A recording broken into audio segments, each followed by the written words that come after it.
Welcome everyone to today's live stream, episode 7 of our Baldur's Gate 3 Druid gameplay series. I'm Commander Jorval and I want to thank you for coming along on our journey today. So on a couple of admin notes, I have just recently changed over my monitor. I'm playing now on a 65-inch Sony OLED TV. I'm working out all of the various resolutions and frequencies to use. So for now, still going to be streaming at 1080p 60 hertz. We'll see if we can't jump that up though as we get more into the setup of the TV and making sure everything's working on that right. Also, on an admin note, I'm going to be adding a countdown timer to my stream starting next week. I've been playing around with it off and on for a few weeks now, trying to find different ones that I think are going to work the best and that have the most options for what I'd like to do. And I think I've settled on one. So you'll see the stream next week start a few minutes early with a countdown timer to kind of give everybody an opportunity to get in and get settled before I start talking so that you don't miss any of the admin notes or any of the recaps or anything.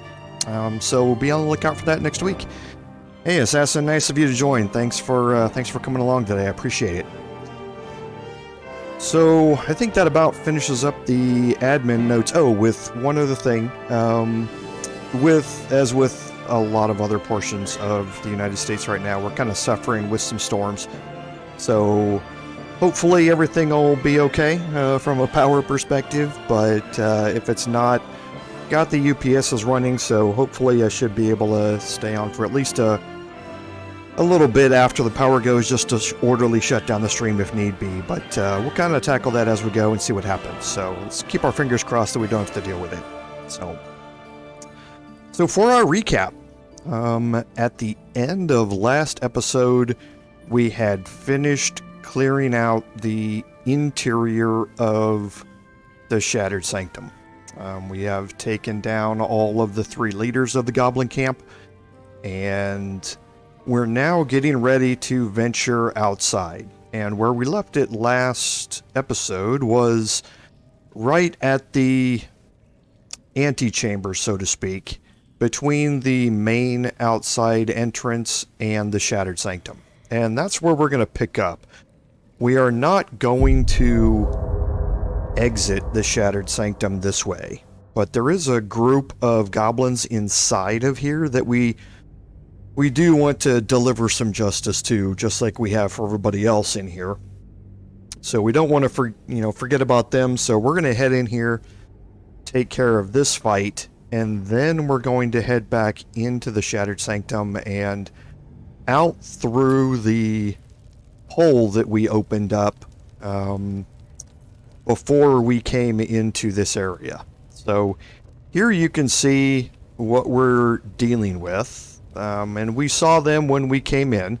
So we have 2 warriors down here, and then we have a couple of trackers up here at the top. So what we definitely want to do, and this door was not open at the end of last live stream, it must just open it up to start off with. So we're gonna toggle the group here. We're definitely going to get Will to bring out his familiar.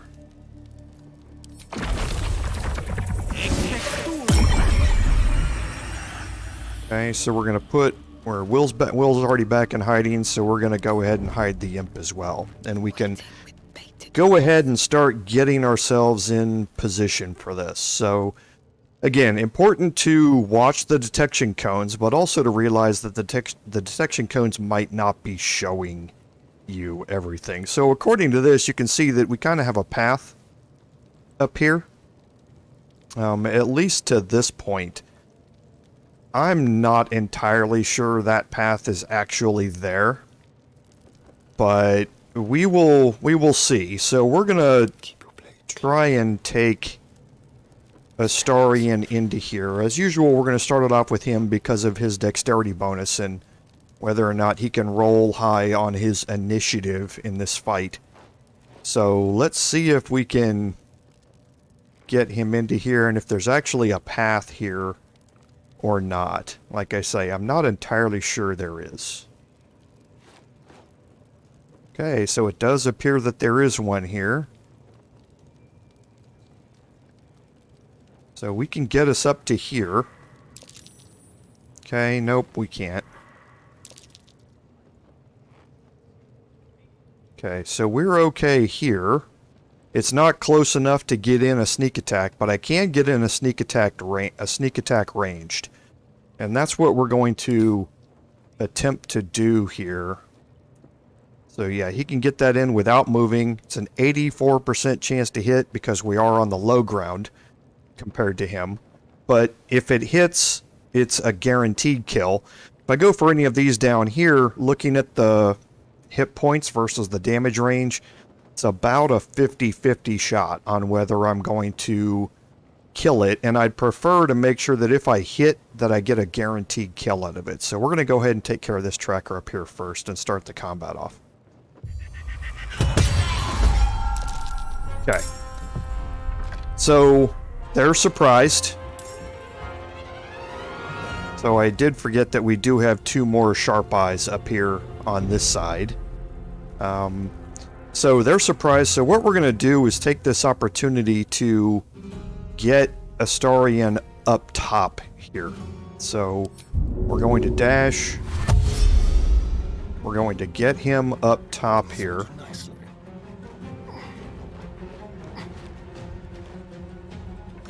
Okay, and from here, based on how they're all facing, we should be able to hide here without any problems. Okay, so that is the case. So now we can just do a sneak attack melee here. Okay, and now we're going to try and work our way as far down here toward this sharp eye as we can.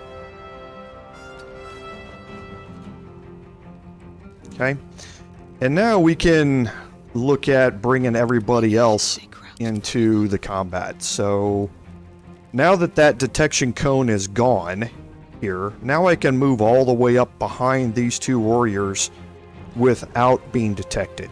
So I'm definitely going to wild shape here. Going to wild shape into my bear.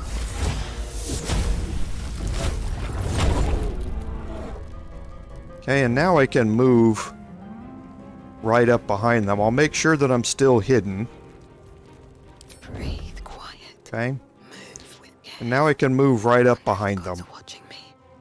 And I'll take care of Warrior Nrog first.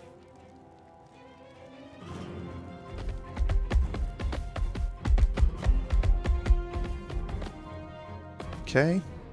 91% chance to hit, and we do have advantage because we're hiding. Okay, so we didn't get a kill there, but we did cause some good damage. So now we'll move Lae'zel up here.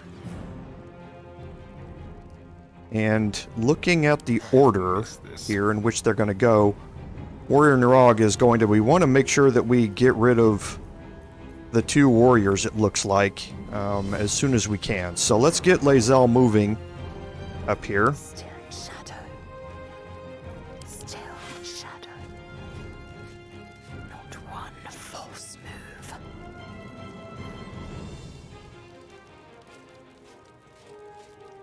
And a regular main hand attack with her, looking at the damage range, is going to give us a little less than a 50-50 chance to kill him. However, with a menacing attack, 8 to 28, we're now at about a 65% chance to get this kill. So let's see what we can do here. Perfect. Exactly what we needed. Okay. Now we definitely want to take out the warrior here. And the last 2 not in combat are Will and his imp. So we're going to move Will up here. And with his Eldritch Blast, he's got a 91% chance to hit. And the remaining hit points with 5 and a 1 to 10 damage range, it's a 50-50 chance for the kill here. Perfect. Okay, so now it's just the 2 Sharp Eyes left. And those 2 are still surprised for this turn. So they're not going to be able to take any actions during this turn. So what that allows me to do here is to bring the Imp in here. And again, the detection cones are now completely gone. So we can fly up to here. Okay, and I must be in a detection cone from all the way over here. So, still shouldn't matter though. They're both surprised this turn, so we'll end Astarian's turn. Okay, so they were both surprised. Now the issue that we're going to have is getting everybody in range here to be able to cause damage to them both. And at this point, I don't necessarily need to do that. I've got my Imp up here who's going to end up drawing fire from this Sharp Eye, hopefully. And I should be able to take out this Sharp Eye with Astarian here coming up on his turn. So at this point, I don't need to get everybody within range. But I will move... Actually, I think I'm just going to leave Will out here. Well, I'll move him in. If he takes some damage, he takes some damage. So that's all his movement.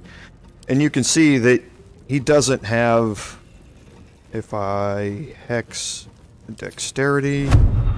So target's out of sight, and target's going to be out of sight over here, and target's too far over here. So not going to be a whole lot that he can do, but just because of how far out of the fight he was to begin with. So I wonder if this is worth the cost. So now from this standpoint, I'm going to move my Druid up as far as we can up here. And this is just because, remember, my bear has got basically fake hit points. So if they attack my bear, that'll be perfectly fine. I won't care if my bear loses hit points. I can always get out of wild shape and re-enter wild shape again before the next fight. So not too worried. I can't make any attacks here, but I can soak up some damage possibly. And now for my Imp. So I think what I'm going to do here is hold his turn. I'm going to hold his action. Victory awaits. For Lae'zel here, I'm going to dash.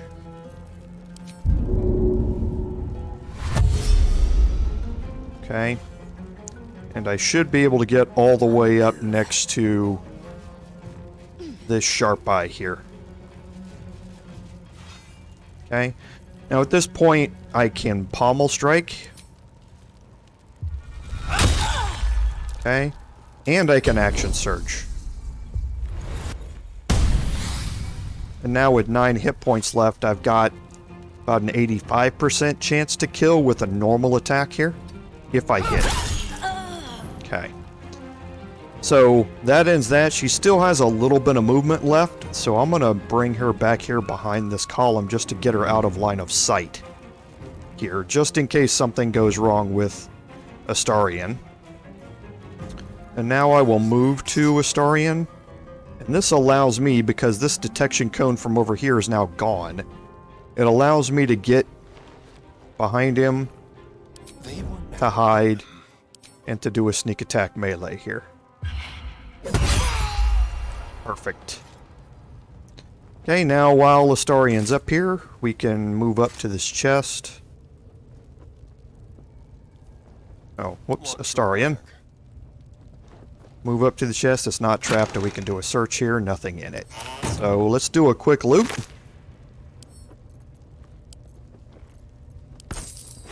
And pick up what we can here. Move down to this end and take a look at this tracker. Okay, just more stuff that we'll be able to sell off.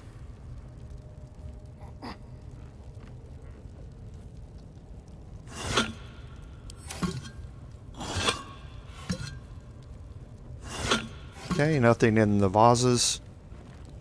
So now checking the warriors down here. Just again, some more items that we can sell off.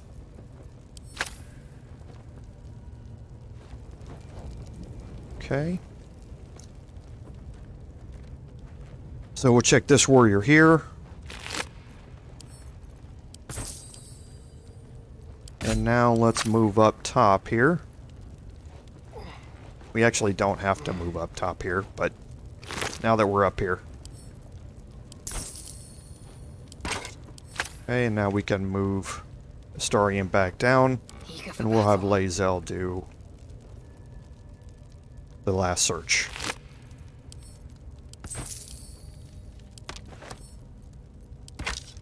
Okay. Now we can move everybody back down here and get everybody grouped back up. All's well that ends not as bad as it could have. Okay, now, as I said previously, we are not going to exit out the main gate here. That puts you in a very boxed-in area right next to a very high hit point ogre. And there are a lot of enemies out there, so walking out the front door is very brave, but it's also quite stupid. So we're going to head over here, and I shouldn't be able to climb this ladder. But it looks like the game's going to allow me to. So I will move everybody up here to the top, and we'll head out through this opening that we, and of course the pathing. Let's go, guys.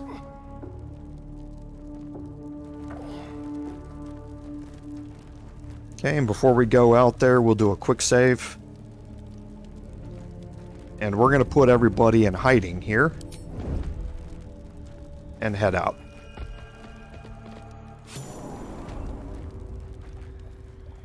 Okay.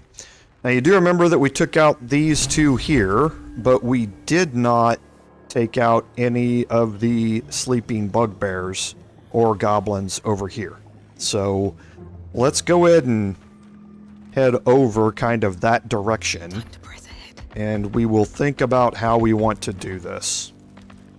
So we're definitely going to split the group apart, and you can see that everybody is automatically hostile to us, and this is not everybody that's down here. There are a lot more, we just can't see them because they're farther down here, in here, and that sort of stuff. So but exiting that door, putting you right here, you're in a detection cone, you're going to get seen, you're right next to a huge ogre, and you're kind of in this boxed in area here, which is not a great place to start. So that's why it's so important to open up this collapsed corridor before you go in, just to give you another way out where you can then kind of plan your attack more appropriately.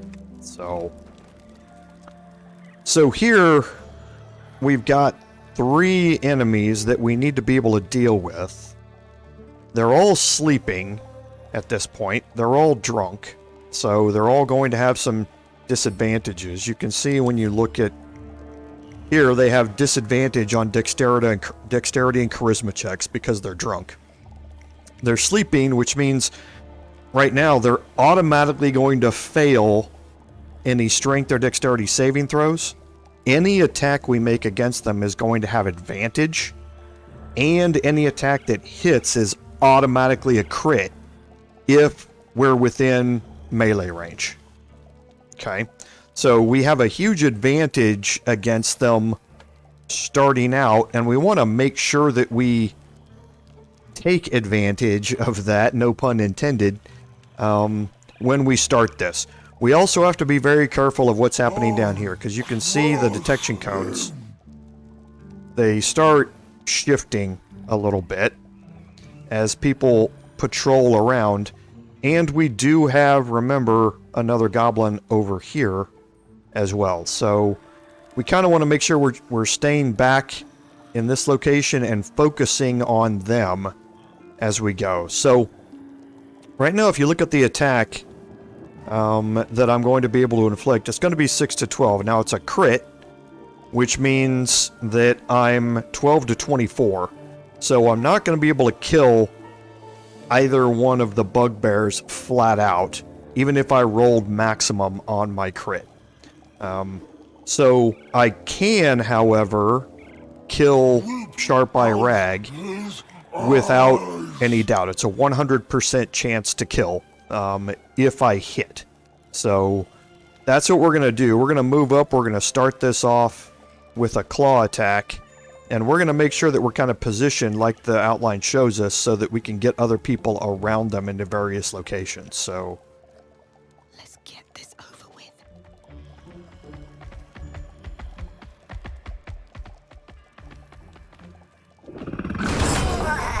okay. So that's the crit, and if you crit and basically one-shot somebody, the other two do not wake up. So we are not in turn-based combat at this point. We are not, discovered or anything like that. We can put ourselves back into hiding, and we're still good to go. Okay, so now what I'm going to do is move up Lae'zel.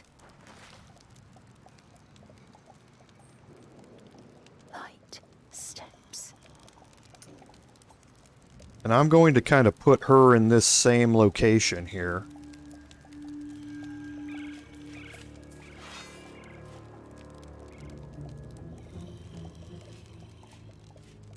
Okay.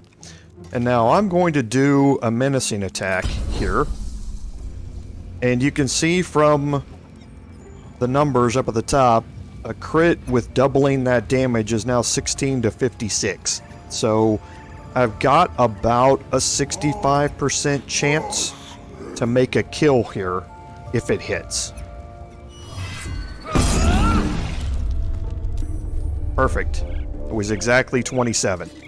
So I can put her back in hiding, and I can attempt the same thing here. Now, I've only got 2 superiority die left, but I think this is a very good use of one here.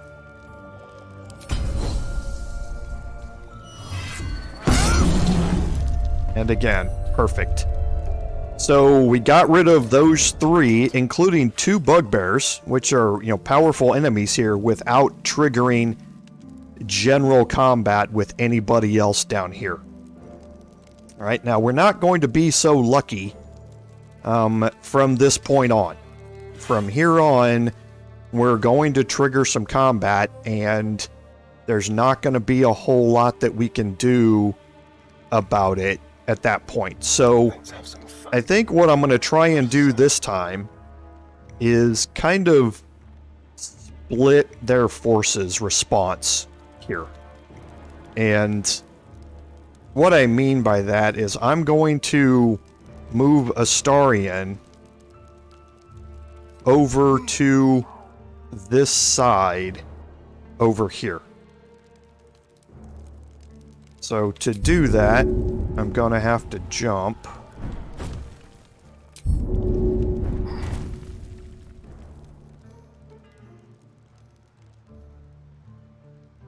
And I'm going to walk him all the way over here and down this rock and get him over here. Now there is a ladder here that the enemies can use to come up to my level. And that is perfectly fine. So I'm going to move him down here onto this level.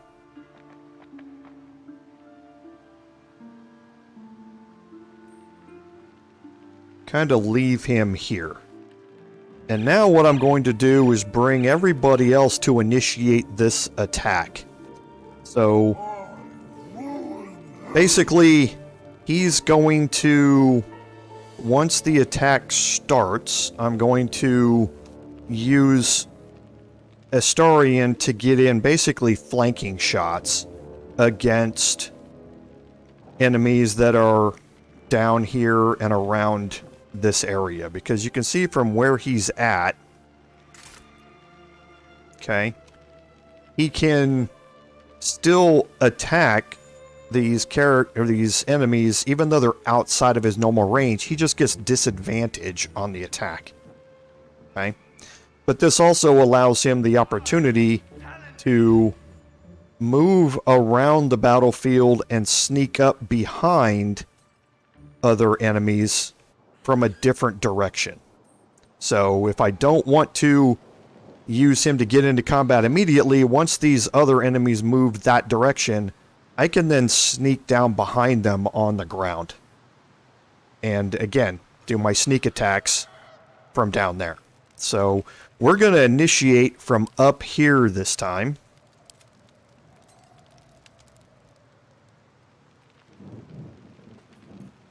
Oh, yeah, we don't want to do that.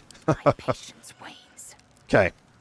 So from here, it's going to be a bunch of ranged attacks, with the exception of Piddle. Now, we talked to Piddle earlier. His detection cone is set, however, that we can't get into melee position on him very easily. There is a way to do it by misty stepping across here, jumping across, misty stepping, and then if you have a high enough strength, you can actually jump from here to here and from here to here and get behind him.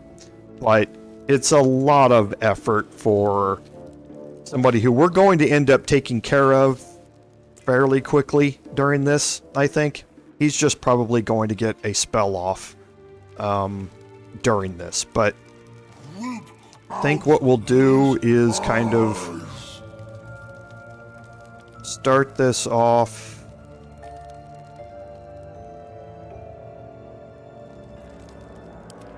with moving Will up here. And again, we're being careful of the detection cone, so kind of staying over here to the left as much as we can. And we're going to get Will into a position where he's in range to be able to use his Eldritch Blast. So that means moving him up to here.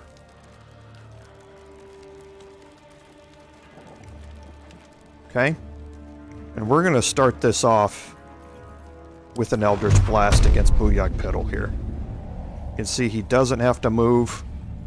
The detection cones are right next to him, but he's still unseen. Oh, and that was a kill. Okay.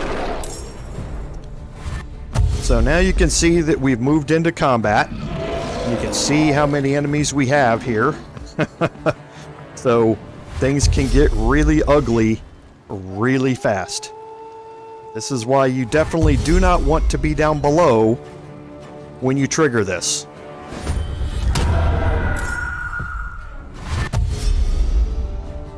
Okay, and there was a perfect example of how they use their little hidey holes, so to speak, to move from the bottom area to the top area. Okay, now most of them are still dashing, which is great for us. They weren't able to cause any damage during their turn, just because most of them had to dash to get up here. Okay, so now we have a dearth of targets available to us. Astarion, again, is still not in combat. So if we move over to Astarion here, we can get a much better idea of what the battlefield looks like for him. So he's got an enemy here, another one down here. The ogre is out of range down here. And we've moved some characters up here to the top. Okay. So in this case, I think what I'm going to try and do... Okay, good. The detection cone showed up again. Okay. So I do have a target here that I think I can get within range of. Nice and easy.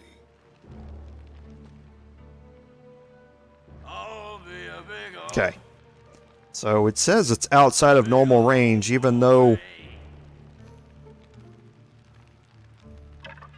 I'm within the outline.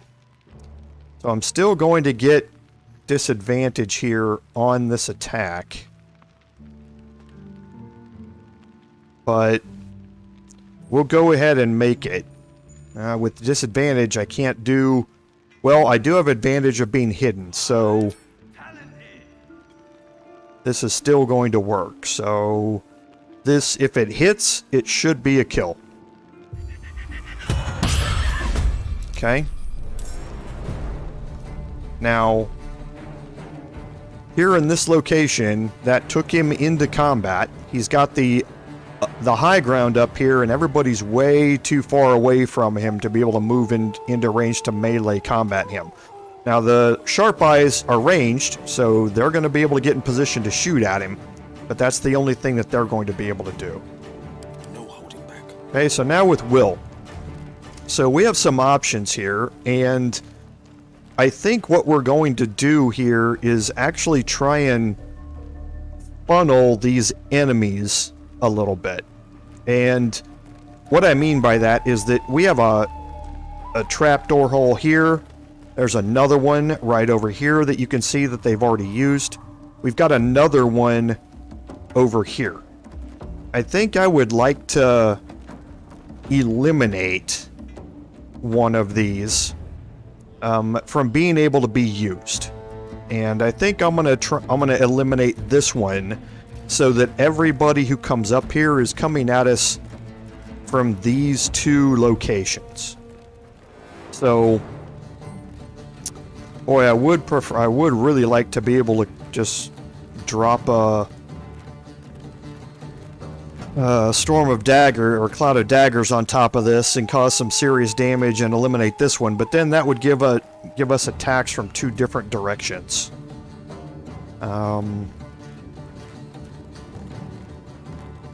Boy. You know what? I think I'm going to. I think I'm going to put them... I think I'm going to drop this cloud of daggers here. I'll cause some damage against these two, and then I can move Will back out of the way and see if he can hold his concentration on this. Okay. So, they're down to 2 hit points, and he made his saving throw here, which is not great. So, I will just move Will back out of the way here and see where everybody else comes up. Okay, dashing is good. Okay. So you see, he moved up to that spot.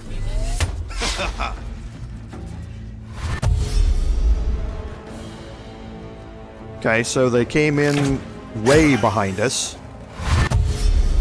Okay, so all these are dashing, which is good. They can't attack this turn. And Will held his concentration. So let's go start thinning out the herd here, so to speak. And also drawing attacks away from Will. So this tracker is where in the list? Okay, right there. Way down the list. Guard Gurgon can't get up here. He will stay down there, so you don't have to worry about him as much. So where is this warlock? He's the one that's inside the blade of or the cloud of daggers. This tracker is down here. Okay, so we want to be focusing on the ones that are before Will. Okay, so we don't have to worry about the guards, so these trackers are the ones that we want to focus on. And this sharp eye is in the cloud of daggers. Tracker pulley.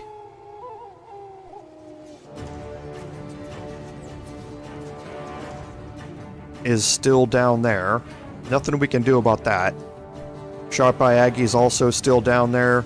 And this tracker's up here at the top. So yeah, it's not best to go attack this tracker because they're way down here on the list after Will, but it will help, start thinning them out, and we can move our Druid closer to enemies over here and hopefully draw attacks from this direction. So let's go ahead and move this way. Okay, and now we will continue to move farther out here.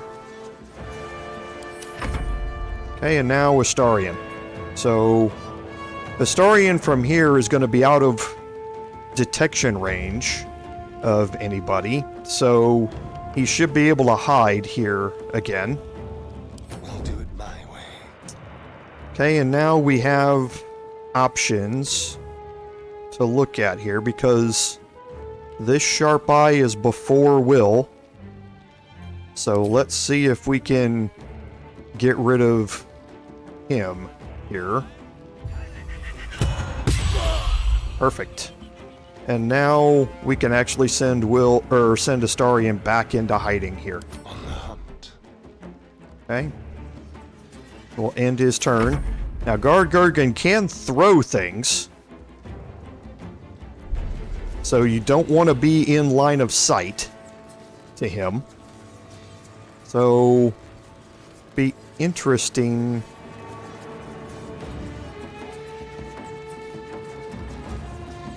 No, I want to head over here and just try and get a sting here. So this sharp eye's after Will. This one is before, so let's go after the tracker here. We might be able to get a kill here if it hits. Okay, close, but not close enough. Okay. So now with Lae'zel. And we want to move Lae'zel over here. Okay, and now she's able to make a main hand attack here against the Warlock, who's next up in line, without crossing into the Cloud of Daggers. So with a regular attack, it's a 50-50 chance to hit here. So I think we don't want to mess around with the Warlocks. They can cast Sleep and that sort of stuff, so I think we want to use our last superiority die to make sure that this Warlock goes away. Okay, perfect. Alright, so that should end that turn, and well, now we'll let these three have an opportunity and see if any of them end up attacking Will or not. Okay, so dashing, that's good. Okay. Alright, so those attacks went really well. So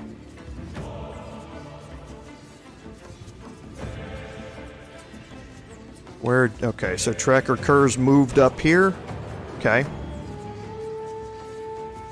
Alright, so Will needs to keep concentration here on this. So Tracker Kerr's is before him in the turns. So who's next after him? Okay, so this tracker is a little bit farther down. I'd have to move quite a bit towards him, though. Oh no, I can get one off from here. And has an okay chance of getting a kill here. About a 70% chance of getting a kill. Okay. So that worked out well, so now we're going to move him kind of up here. No time to waste. And we will get Hex. Well, Hex is concentration, so he can't use Hex. Or else he's going to lose the Cloud of Daggers. So we'll end his turn.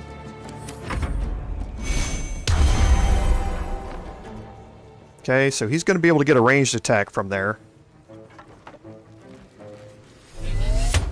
Okay, so he went after Will. Will's concentration is now broken. Yep. So they do have another way to get up here. Okay. So now at this point, all I can do is try and get close to this tracker over here, because I'm not within range to be able to attack, but since I'm not going to be able to be within range to attack anyway, I'm going to dash and get up close, so that way if the tracker tries to flee, I will get an attack of opportunity out of it. Okay? I don't have an action. I'm not able to attack here, so I'm going to end the turn there. Okay, now Astarion. So, which one is this? He's at the very bottom of the order.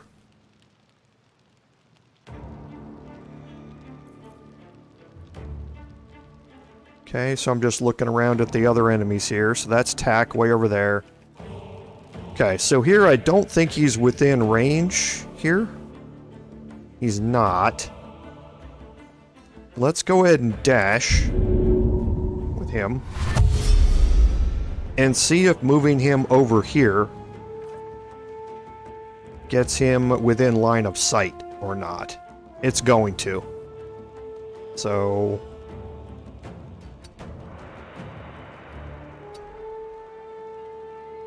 okay, so I've got a couple of options here. It wants to move way up there. Oh, just because I'm out of range. But I'd still be able to, because of his dash, make that attack.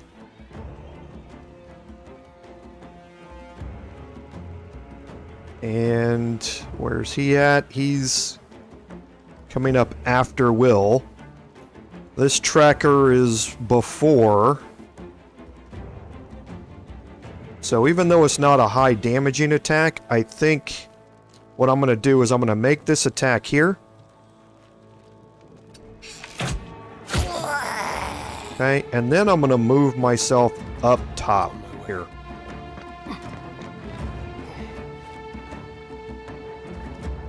Okay. Gets me closer to this area of the fight. And now, anybody who comes up here, I'll be able to make attacks on. Okay. So we'll go ahead and end my turn here. Oh, I can hide. Let's have a little fun. Before I go. Okay. And now we'll end my turn. Guard Gurgon's not going to want to do anything. And my imp gets a chance. So I think what we're going to do is focus here on the Sharp Eye and let Lae'zel try and take on the warrior here. This Sharp Eye is after the attacks. Tack has got an attack coming up next, but she's right next to my Druid, so I'm not too worried about it. So let's just try and get a sting here. Okay. So that did some really nice damage. 1d4 poison damage, and I rolled a 4, so that worked out really well. And now Lae'zel can move up into a flanking position here. And now it would be interesting.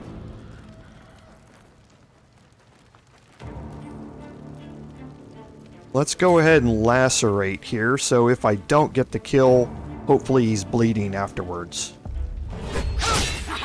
And I missed entirely. Okay. So we shove. It's not going to get him over the edge. But maybe if we move here, we can shove him off the edge. Hey, Ranmar, thanks for joining the stream. You got into a heavy combat time, so you're seeing some good stuff here. So let's try and see if we can shove Warrior Soul off the ledge, and this should probably kill him from fall damage. Okay, so it didn't kill him, but he is prone again, so he's going to use half his movement speed to stand back up. So that actually worked out really well. And we'll try and just move Lae'zel a little bit in here. And now we'll get Tracker Tack. Okay. So now with only 4 hit points left, I think what we're gonna do here to start is get Hex back in the mix here. So we'll Hex Constitution. And we'll do an Eldritch Blast here. And that removes him from the fight. So I don't want to move out there where Guard Gurgon could possibly throw something at me. If I move here... Yeah, let's try and kind of move somewhere around in here, I guess. Was a busy week at work, Reinmar. It's a lot of work happened this week, but also some other stuff going on. So I made some comments about it in the admin notes about upgrading my setup and kind of how things are going to play out. So hopefully, we'll after this combat's done, we'll have some more time to talk about it. So I'm going to end Will's turn and see what they have to offer here, because they should be able to come up here now, which is what they're more than likely going to want to do.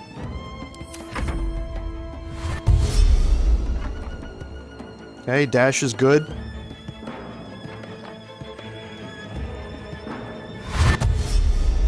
More dashes. Okay, so just like I thought, they did want to move up through that area there. Okay, Warrior Soul's got to pick himself back up. Now he's going to dash. I'm a little surprised that did not trigger an attack of opportunity from my imp. But now if we land this hit, there is what looks to be about a 93% chance to get a kill here. Okay, perfect. And now we'll start making our way back this way. These boots have seen everything. We still have another goblin down here, which is probably going to move here and want to attempt to come up here. But we'll kind of cross that bridge when we come to it. So now it was good that we moved Astarion into this location here. Because now he has some opportunities here to try and make some attacks by just moving forward a little bit. Okay. So he can make a sneak attack here against Warrior Soul, which is great. This is exactly what we want to do. Okay. So now we're actually going to put him into hiding again. And we're going to move him farther around here. We'll actually dash as well.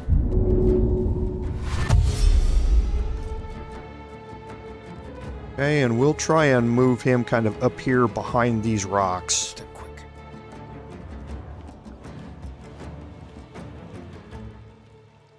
And we'll get ready for some attacks that he can make, again, from the high ground behind anybody who shows up here next turn. So, okay, so now our imp, and we're going to do a couple of different things here. First, we want to play spoiler, so to speak, to Grat the Trader. Now, Grat, yeah, it doesn't really tell you what class they are, but they're a novice, which means they're a cleric. So we want to make sure that we get over here into a position to be able to deal with him. So I'm going to fly up right next to him and try and get a sting.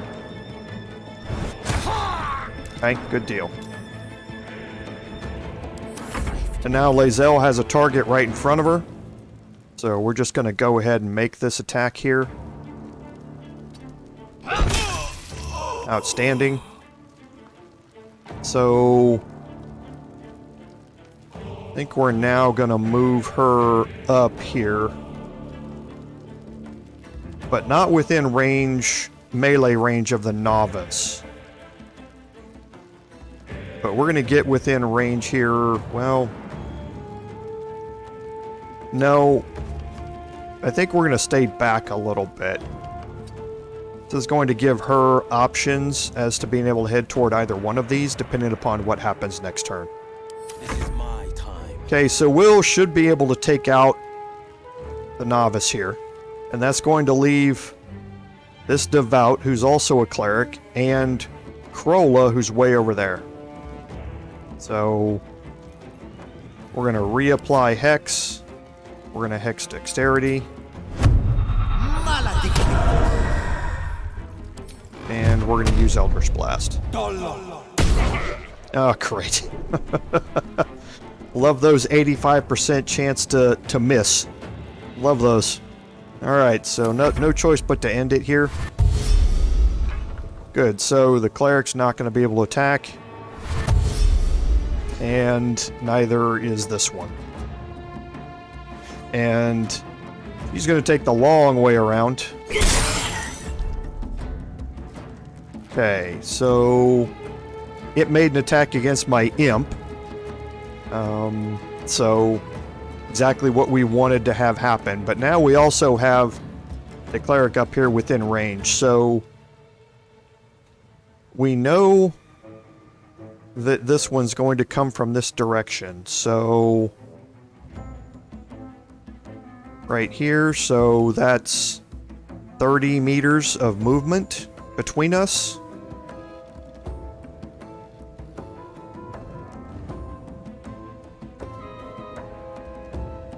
And I can't examine them to see what their movement speed is, but I can examine one of these two to see what theirs is. It's 9 meters. Okay, so we want to move over here, but stay at least 9 meters away. Time to press ahead. So we'll move this way and get prepared for this encounter down here. And see, let's check there. Now I'm close enough to examine them. Yeah, 9 meter movement speed, so she'll have to dash to get within melee range of me. Be within spell range, but I'm fairly confident with my saving throws I should be able to withstand anything. And now Astarian's in a great position here. He's hidden. He can make sneak attacks against anybody that he wants here. And I think we're going to make the sneak attack against the devout here because they're concentrating on bless. And we want to try and remove that if we can. It's also going to have a 50-50 chance of making a kill. With pleasure. Okay. That was interesting camera work. I must have missed with my 94% chance to hit. Yep. Great. Didn't expect that to happen.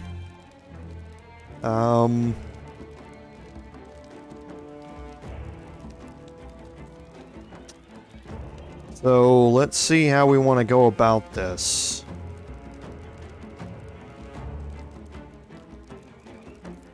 So we have 2 bonus actions left, but one of them is jump that's needed to get down there, so...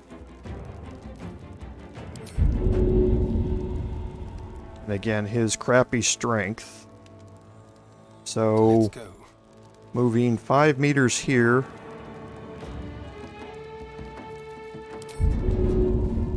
He can jump down here right behind the devout. Okay, and he's still hidden here. So now we should be able to do an offhand attack. Okay. That gave him Bane. He did succeed on his concentration saving throw, though.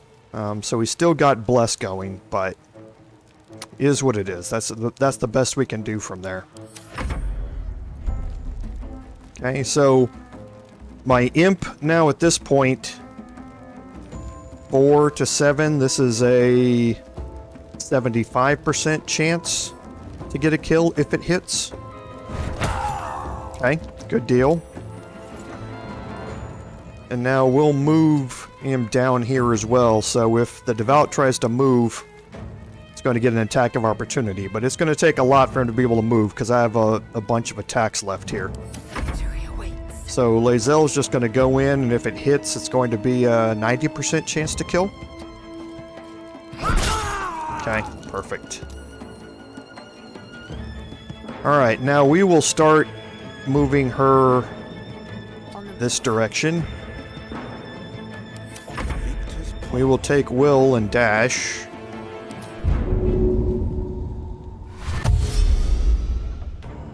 And get him over here as well. Steps at a time.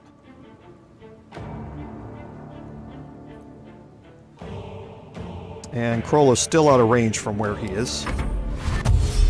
Okay, so she's gonna dash, which is great. Gets her close to us and she can't attack. So now I should be able to, with a 70% chance to hit. There's a 93% chance to make the kill. So now all we have left is guard Gurgon down here at the bottom. Now there are a bunch of different ways to play this, but at the end of the day, one of the main reasons, like I said, that you come out the collapsed corridor up top here instead of coming out the front door is because he's trapped down here.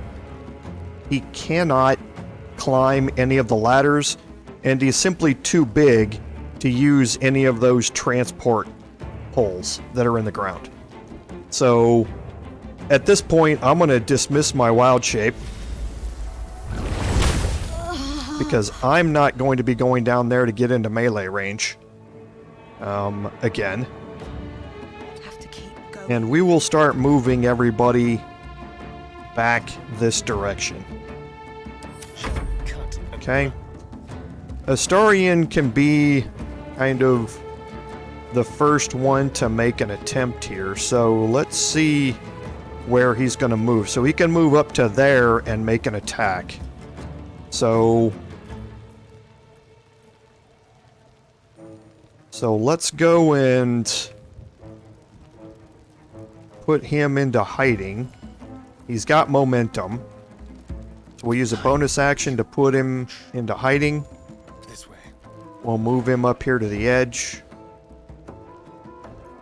We'll make a sneak attack ranged for a 98% chance to hit. Okay.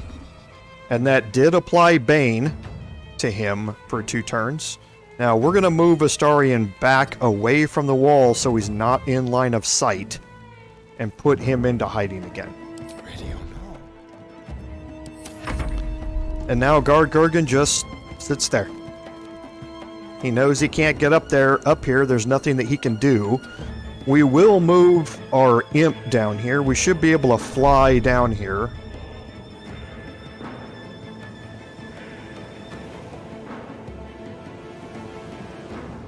Oh, moving him up there didn't allow him to fly, so that's fine. We'll allow him to sit up here and maybe absorb some damage from guard Gurgon while he's here. Now, Lae'zel, this is where things start getting interesting, because Lae'zel does have a short bow. She can move up to here and get a 75% chance to hit. You bow or you break. Okay, it's not going to cause a lot of damage, but it is damage. And then I can move her back out of the way. Battle favors the fearless. Okay, now Will is way too far away, so we're just going to dash him back. He wasn't needed over here at this end, so... Coming through. Okay. And then my Druid is also going to dash to get her back over here into this location. Okay. And now Astarion's hidden, so he can move up. Sneak attack ranged. He can now move back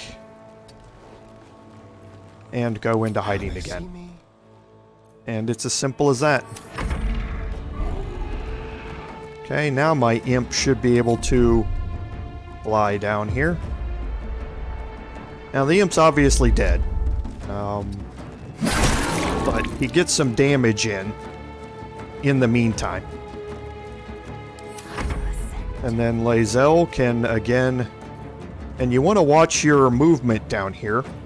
You don't want to use more than half of your movement to get into position to make the attack. So right now you can see I'm only using 40% or 45% or so. That allows me to get back out of line of sight after I've made the attack.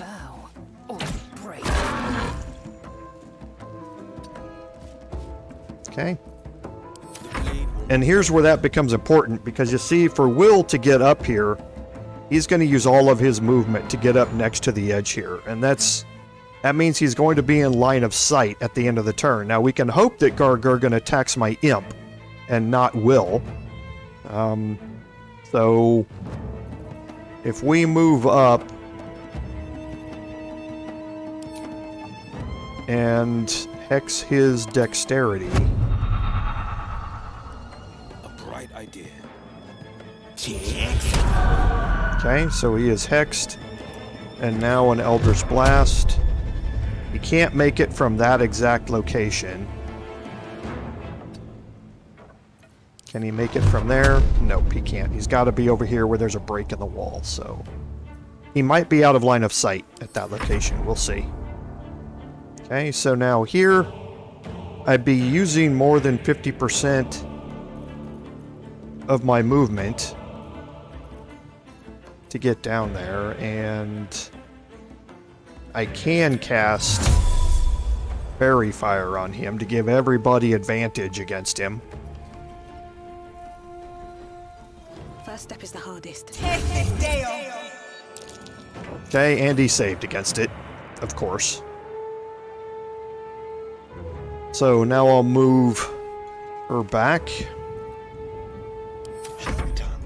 And Astarion can do the same thing again. So, sneak attack ranged.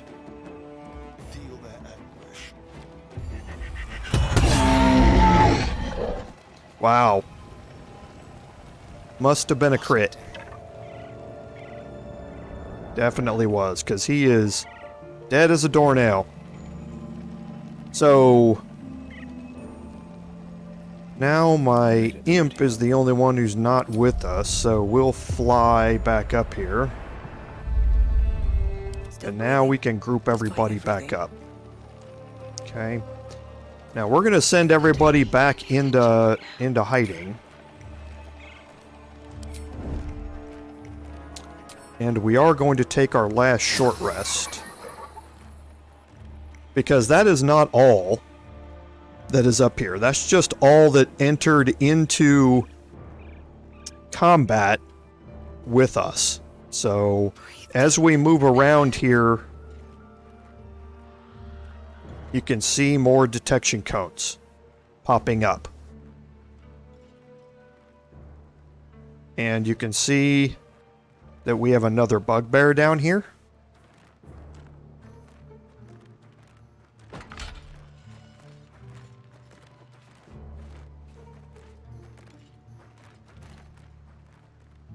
Okay. Appears to be by himself for now, but you never want to take that for granted. So we're going to move Astarion back all the way around to over here to check around back behind this. Stay low.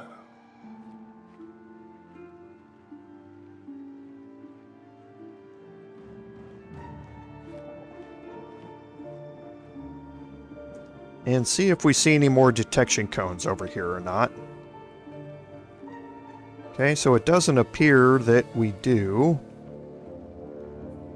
Okay, so now if he's here, still says he's outside of normal range, but I do have advantage because I'm hiding, so I can start this off with a sneak attack ranged against him, and there's a 14 to 40, so there's about a 70% chance that I'll get a kill here. Okay. So did a lot of damage, and he was successful in hiding, and I couldn't get off another attack. Okay, but I did roll before him an initiative. Now his detection cone's going to be overlapping me here since he's facing me, so I'm not going to be able to hide. And I got the max roll on my short bow, which is nice. Okay.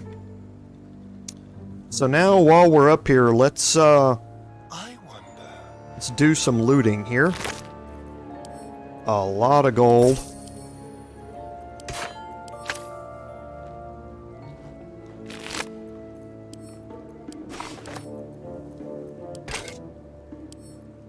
A dwarf's poem. I'm not entirely sure I've ever seen that before. I'm so tired. How do people do this all day? Okay.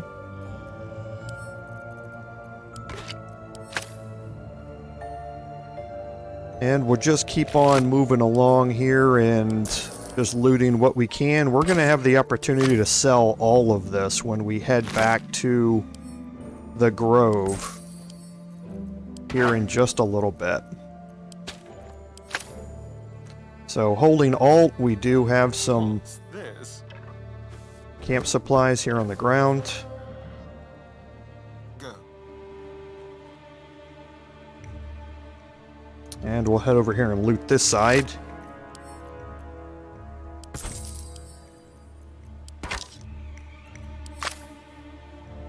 Okay. And we'll see what the Bugbears in the original combat group have over here. Okay, nothing much.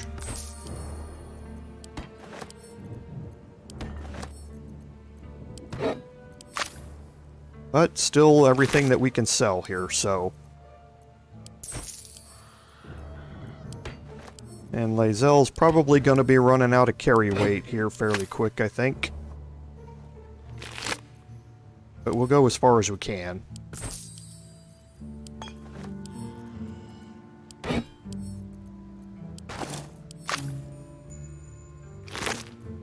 Alright, this is what I was waiting for here.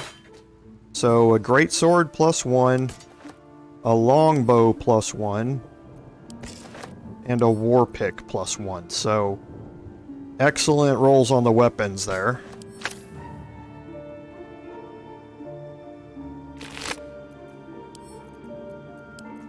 Single solitary gold piece. And a grease bottle.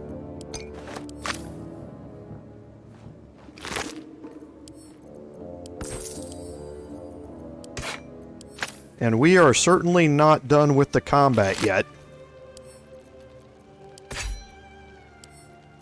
That weighs a lot, and I don't need it.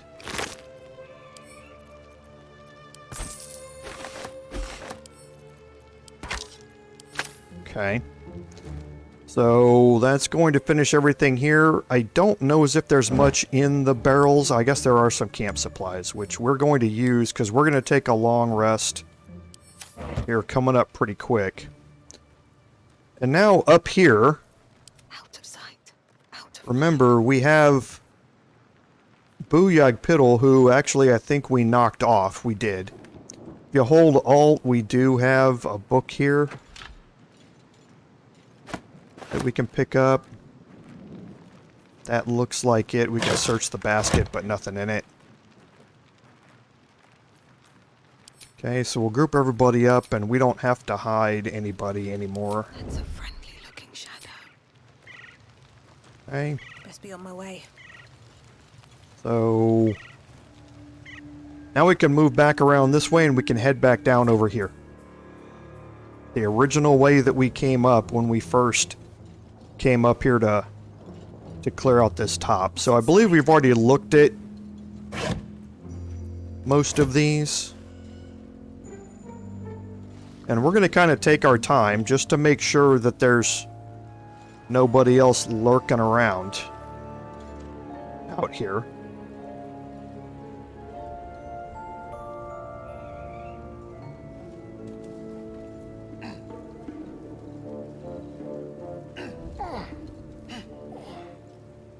Okay, and we'll wait and make sure everybody gets grouped back up with the pathing up and down the ladders, Golden as the sands of the as canyon. usual.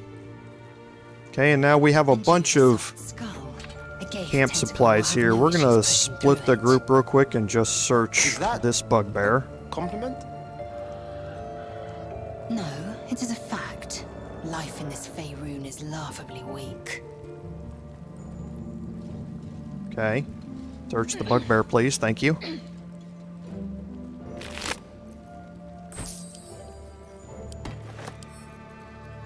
Okay.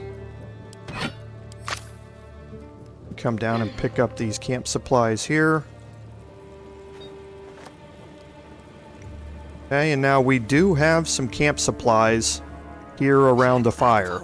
You have to be careful which ones you pick up, because the roasted dwarf leg is not something that you want to be carrying around with you. But there are some high value camp supplies up here on the spit.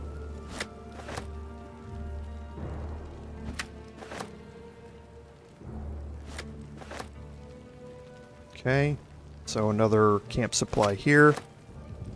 Goblin scimitar we can pick up. And more camp supplies. And in the early access, like I've said before, the number of times you rest is really dependent upon how far you want to push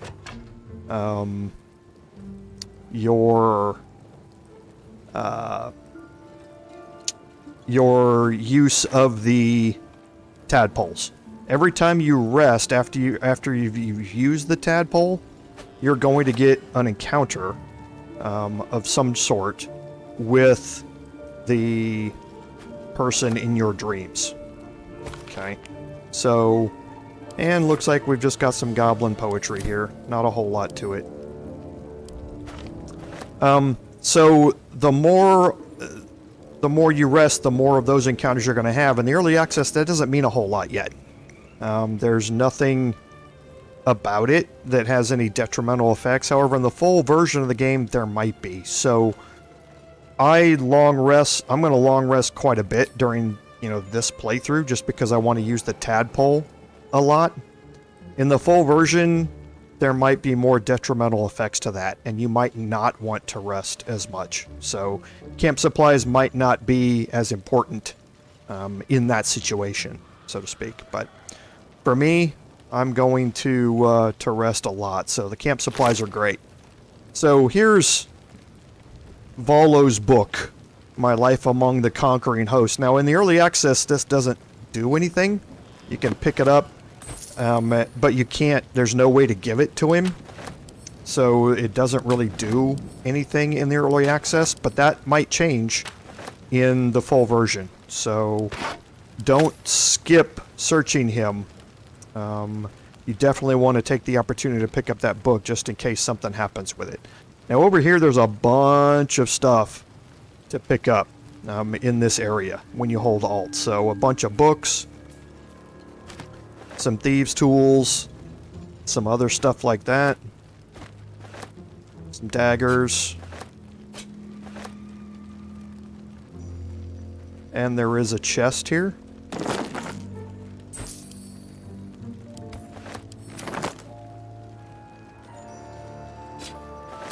Okay, and we'll just pick everything up and see what we want to keep and not keep after we pick it all up.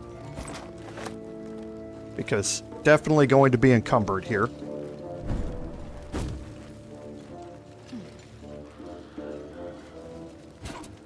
Okay. So let's just look at our inventory for a few things. Now, first, we did pick up a longbow +1. Astarion, you look at his character sheet, he is proficient with longbows. The only two people I have that are proficient with longbows are... Oh, actually, I forgot. As the Wood Elf, I gain proficiency with longbows as well. Normally, it's only Lae'zel and Astarion, but I forgot because of my Wood Elf background, I'm proficient with them as well. So, but for now, Astarion uses bows much more than my Druid does.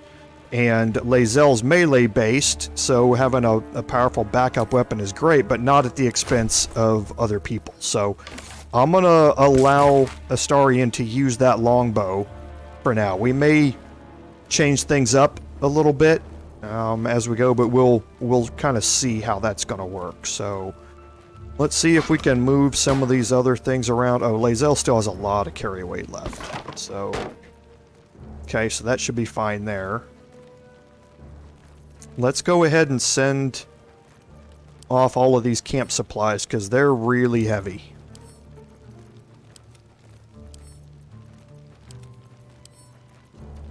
Whole lot of beer. Looks like we're going to have a fun time at camp next time we rest. Okay, so the music box was expensive. Good. So picking it up was a good move. Let me make sure we don't have any more camp supplies up here. We do not. So let's go ahead and just move all the other heavy items onto Lae'zel.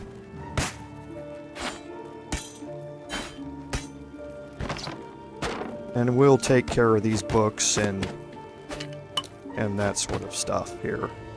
So I would like to free up space over here for Will to have the music box as well.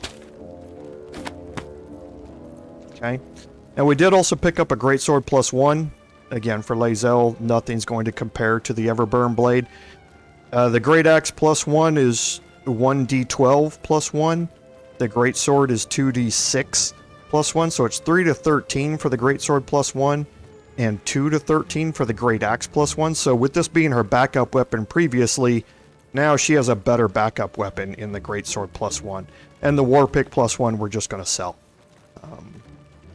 So I believe we talked about the Linebreaker boots last time, but we might not have.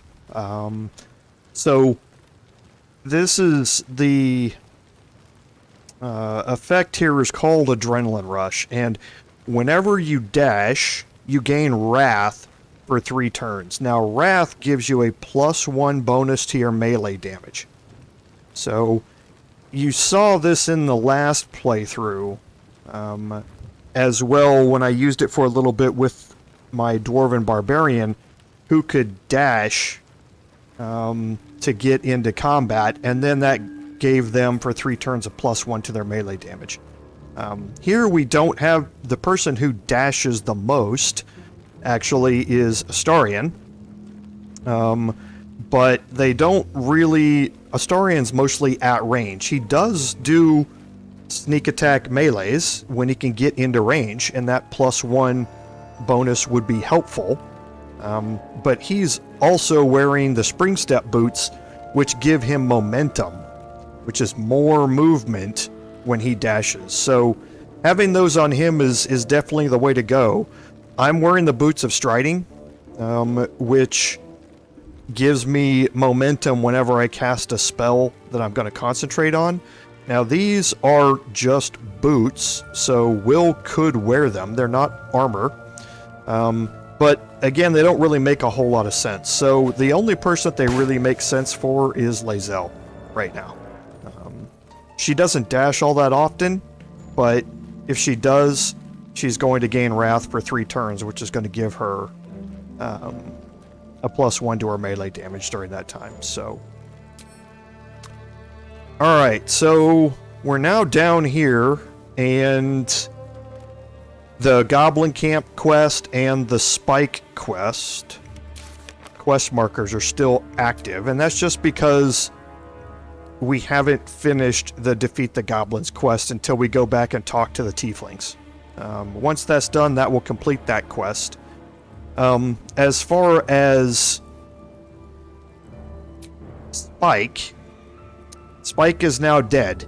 If we would have talked to Spike beforehand, we could have advanced this quest, but it also would have gotten into a fight with Spike while we were there, and that would have started things off with that huge combat outside with us down on the low ground, and would have made it a lot harder to do. So this quest is going to kind of hang out for a while until we get back and auto-complete the rest of the Goblin Camp quest. So we're going to move out here and we're going to hide everybody, because you can see that we do have some more enemies that we're going to be dealing with. We've cleared out the Can't even enjoy a drink. the fortress here, and now we need to move back out through toward the main entrance over here, toward the bridge that we came across. And to do that, we're going to be moving into various small combat encounters, plus a main one up at the main entrance. So, for now, what we're going to do is kind of just move up here. Can't even enjoy a drink in peace. And we're going to split our group. And we're going to go up with Astarion here. Just like old times.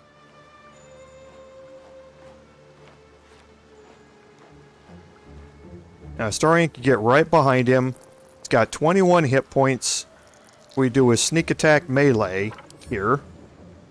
We have 8 to 23 as our chance to hit, and we do have our chance to for damage, so we'd have to roll really high. We've only got about a 5% chance, give or take, of getting a kill here. Okay, I rolled high on initiative, and I'm behind him. He's surprised, so now I can hide. And I can do another sneak attack melee here. And that ends that. The power of a full rogue One step at a time. is hard to overestimate. It really is. Like a wraith. With their ability to do sneak attacks and having multiple bonus actions to be able to get behind characters with dash and then go into hiding again, it's just so powerful. It's just incredible. Okay, so the Crusher's Ring is great, and we're gonna think about that for a second.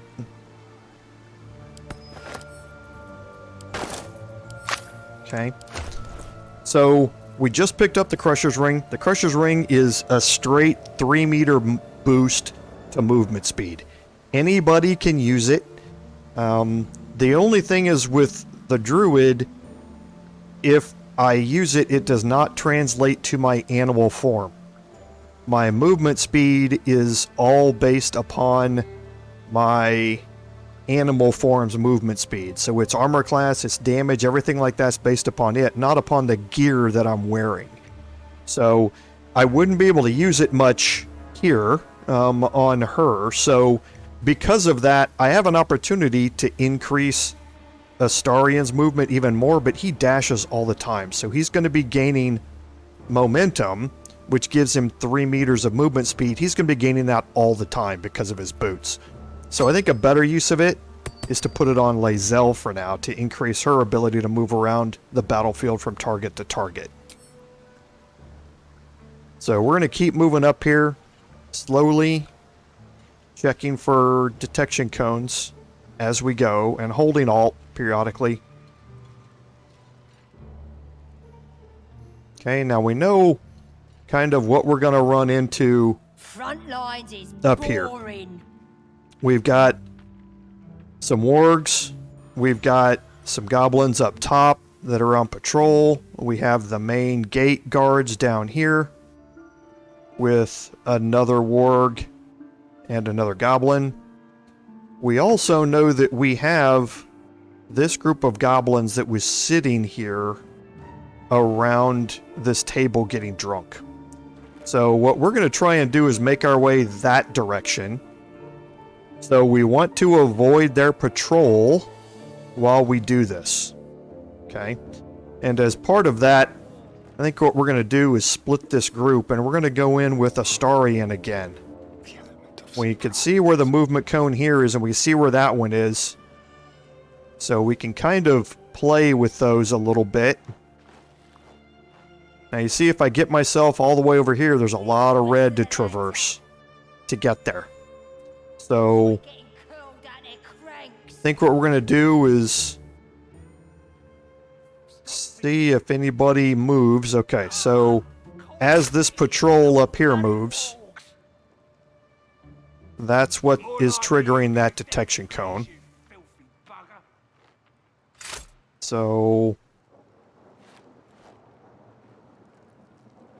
We'll just watch the tracker here.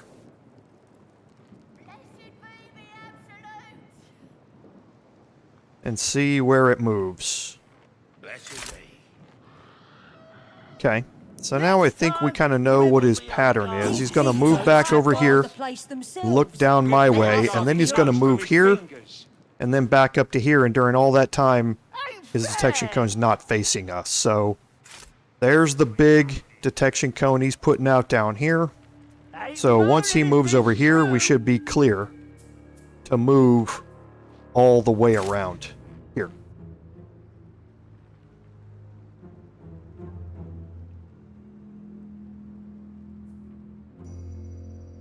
Okay, so we'll just be patient.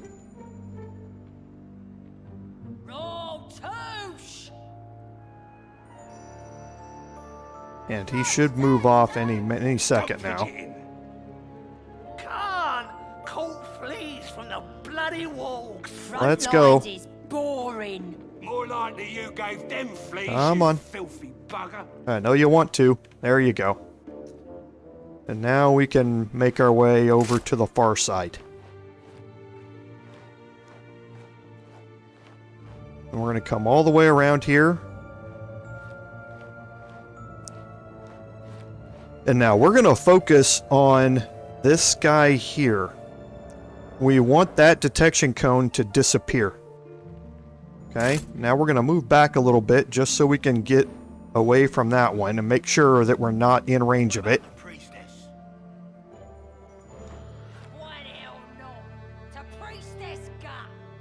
Okay, and when they move on up, when the sharp eye moves up, we're going to do a sneak attack ranged against the devout here and see if we can get a kill.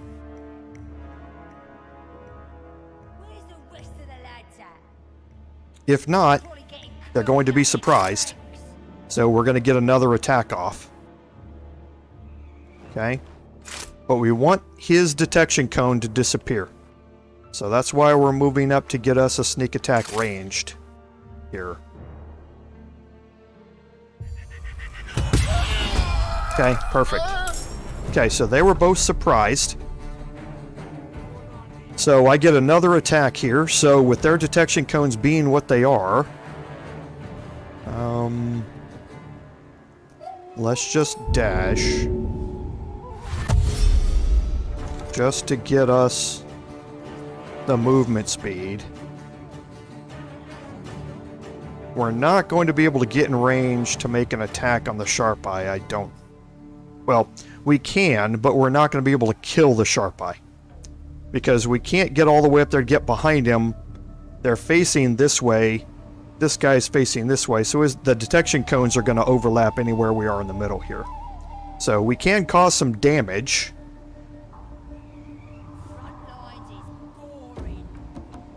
Okay, so let's go ahead and hide.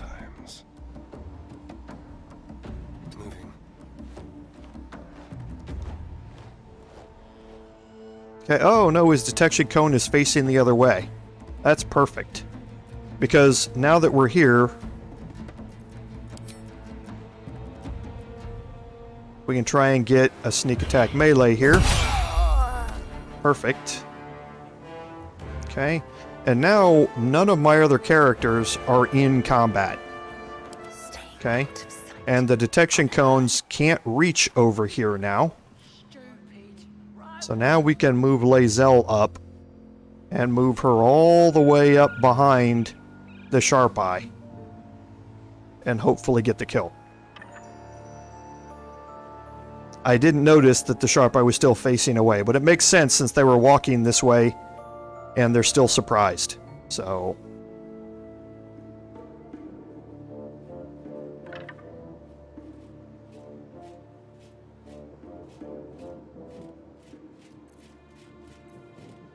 okay, so hopefully we'll be able to get the kill here. Perfect. Into the shadows. Unheard, unseen. On the hunt. Okay, so we'll go ahead and do some searching here.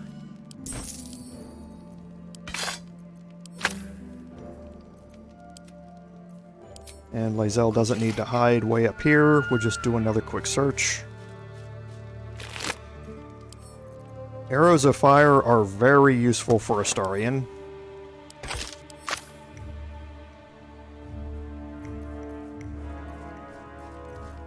Undetected. Okay, and we can search some crates here for some more camp supplies.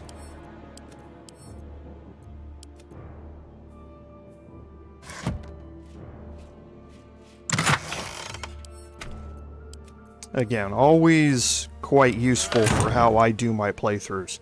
We don't need to attack the fire wine barrels or anything like that, so next is just searching the devout here.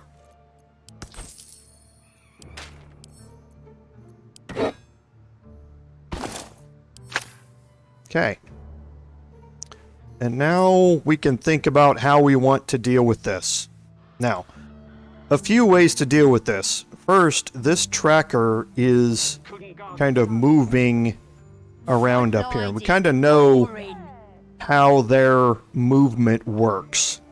Now, we can get up here in this back area, and if you have enough strength, you can jump up here. Okay. But the other thing that we can do is we can get Astarion up here.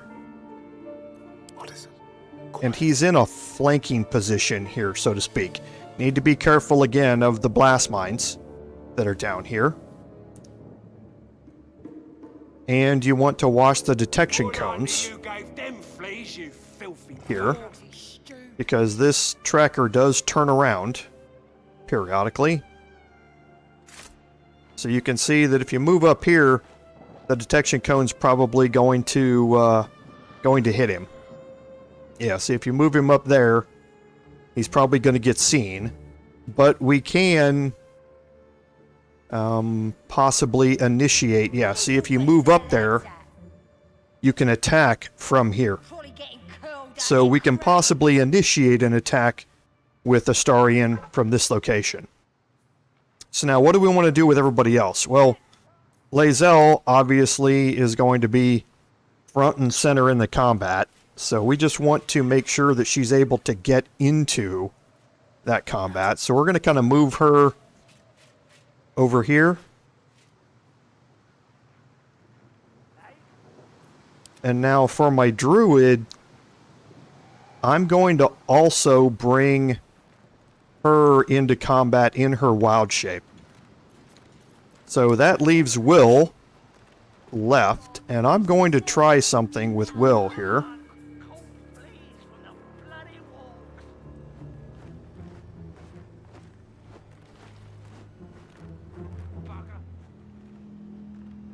Every step counts. Okay, I'm going to move him all the way around here while this detection cone is here. And I'm going to make a mad dash for this ladder and try and climb up here on top with the tracker while they're facing this way.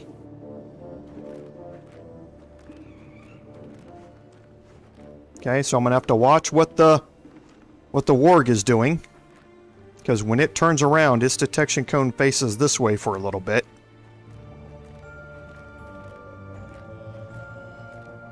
Okay, so it's moved out of the way, so hopefully the tracker now moves.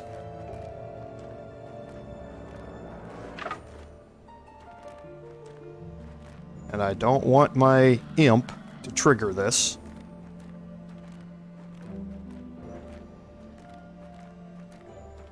Okay, so now the warg's going back. So again, his detection cone's going to overlap here when he comes back, so hopefully he moves back and then the tracker moves. But if not, we'll just have to wait for the warg to go past. Okay, so they're both gone, so let's go.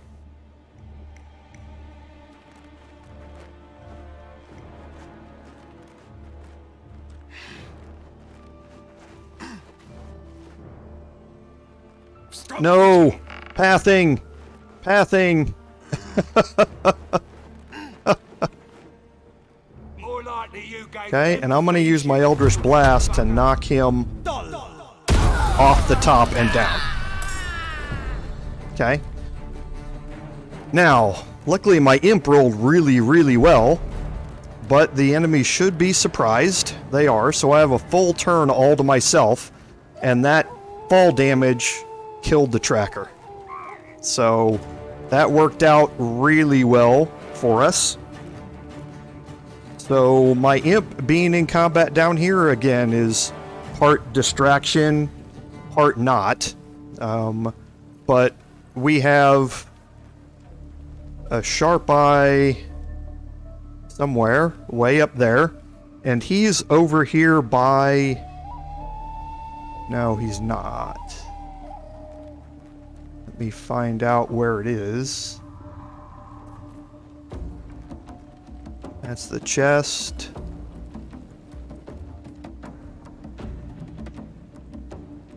Okay, so there's a war drum around here somewhere. There it is, right there. Okay, now the war drum will summon reinforcements if anybody gets to it. So we definitely want to make sure that we get rid of that. And that's what I'm going to have my imp try and do. I'm going to have him try and fly up here.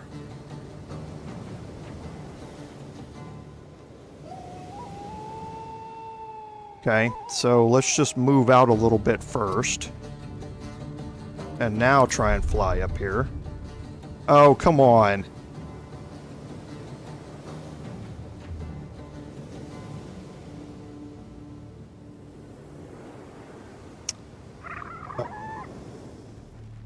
Don't like that. Okay, well, let's get as far as we can. Up here. Okay. And we'll use him just to draw some fire, and maybe he'll draw some fire instead of somebody trying to get to the war drum to trigger it. But even if somebody does, they're going to take an attack of opportunity, and they're going to have to path around him, so they might not have enough movement speed to get up here. So we'll see how well that works. Okay. So now, from a Astarian standpoint, he can move up here.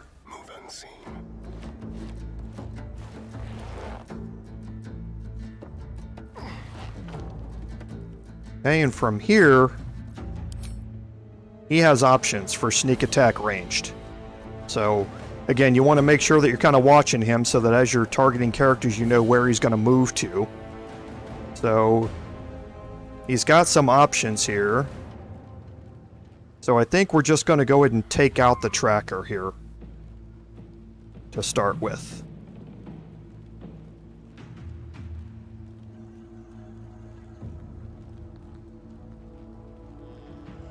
Well, I do have a 75% chance to get onto Sentinel Oak here.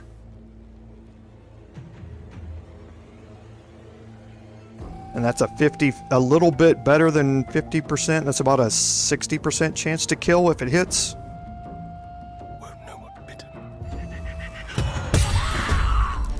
Perfect. That worked out really well. And he rolled highest on his initiative, so... Now, the detection cones have worked out great for us because we can get Lae'zel into a melee situation against one of the wargs.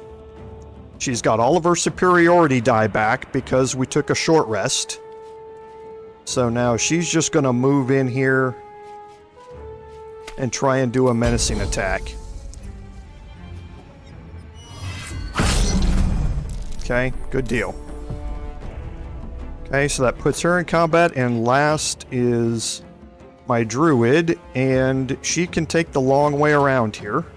What path lies before me? And I'm gonna take her this long way around because I want a wild shape, and I want to do it way back here away from them before I do it.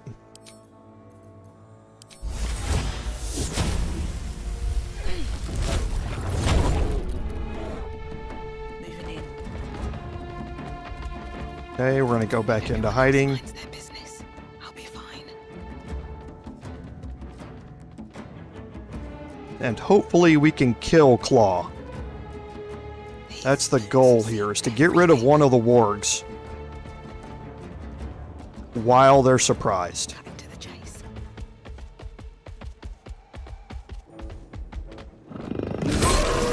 Outstanding. Okay, so now we can end the imp's turn, and they're all surprised. So now we get to Will. Alright, so we have some good options here. If he was able to get within range, he'd be able to knock him off, but his Eldritch Blast doesn't reach nearly that far. So we have a novice, we have a tracker, we can probably... That's about a 30% chance to get... Actually, a 40% chance to get a kill here. Let's go ahead and reapply our Hex so we can get Hex going, and we'll Hex Dexterity. Okay, and we'll try our Eldritch Blast. Why are you trying to move? Thank you. Taste the blade. Outstanding. Well done. Okay.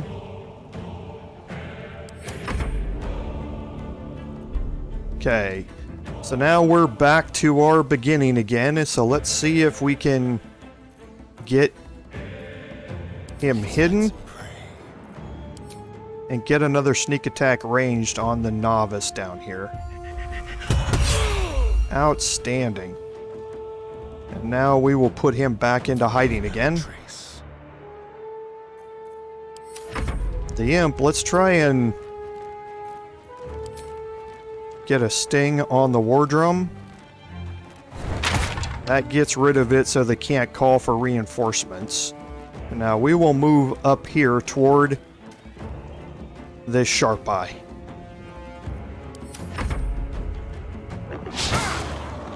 Okay, missed Lae'zel, that's great.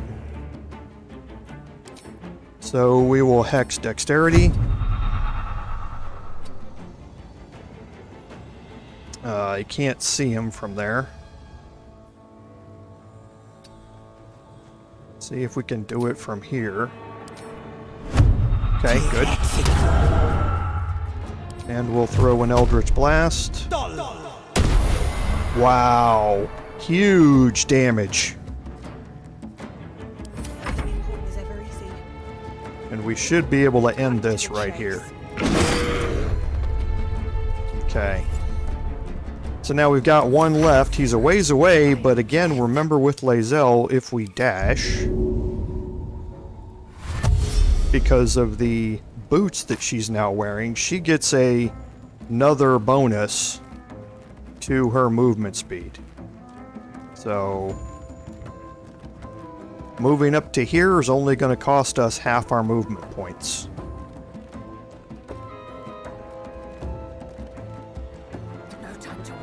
I wish my imp wasn't in the way.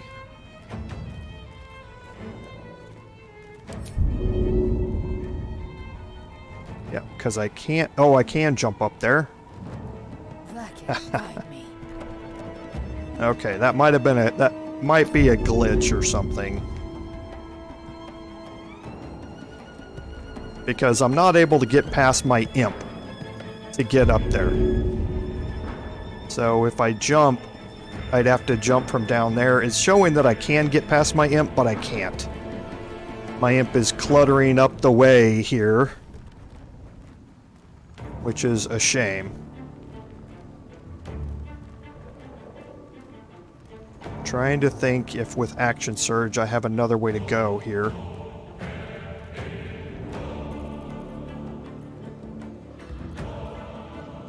I don't think I do.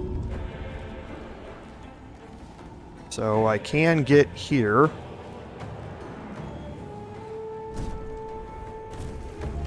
Okay, now I can walk my way up here.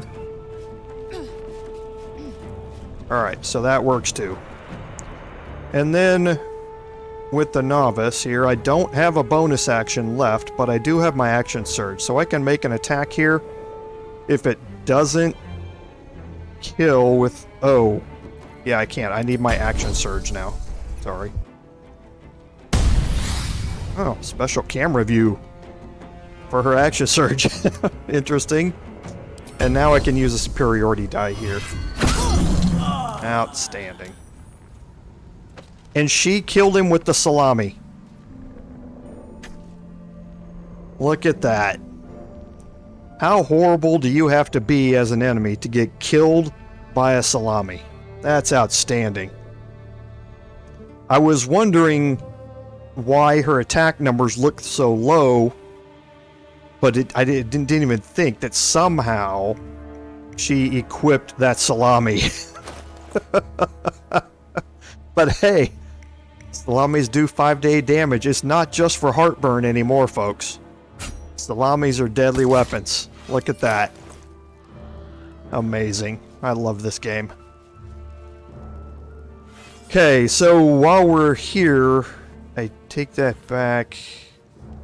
It's probably going to want to go up here to search him. Yes, it will, so. We'll get this searching out of the way.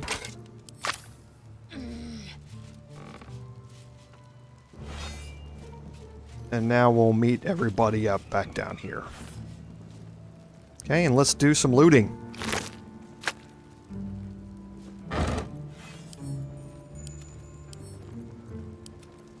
I wish I knew why it changed to the salami. Honestly. I wish I knew, but thankfully it all worked out well in the end. So, not a big deal. Looks like we're gonna have to hold Alt here to be able to search Sentinel Oak. He's underneath a dead body.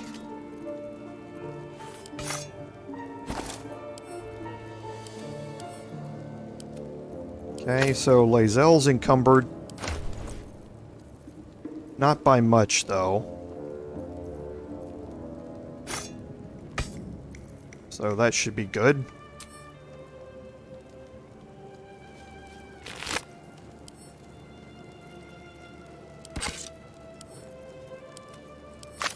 Okay. Search this pile of bones. Nothing there. Search the warrior. And we'll fill up Astarion as much as we can.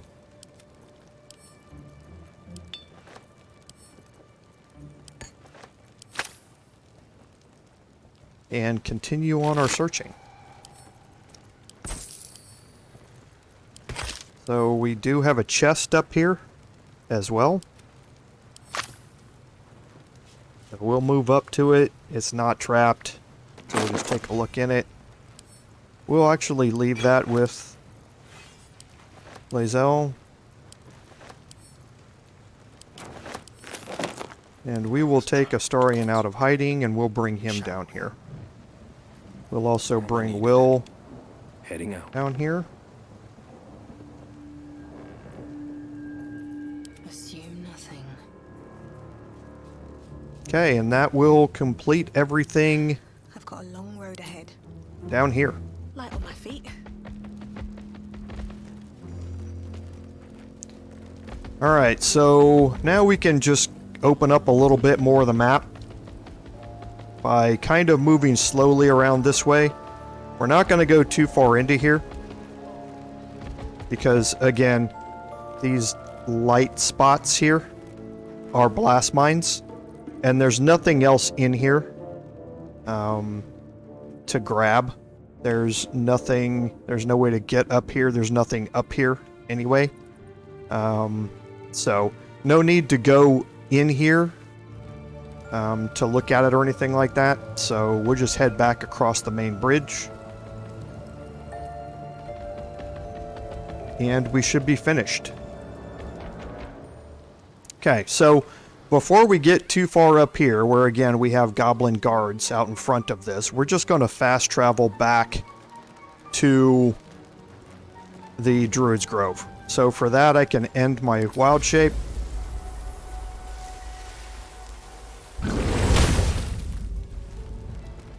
And we will just fast travel back to Sylvanas' Grove. End up outside here.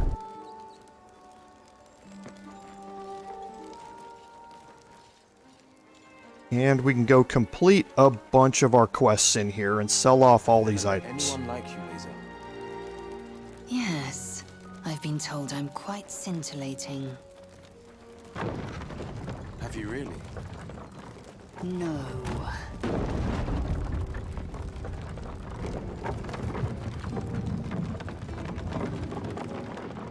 Okay, now you see things have changed here. All of the tieflings are ready to leave. They're all moved out here. Everybody is still here. They're just in different locations. So if you want to trade with Damon, he's up here now. But what we can do here is immediately start this off.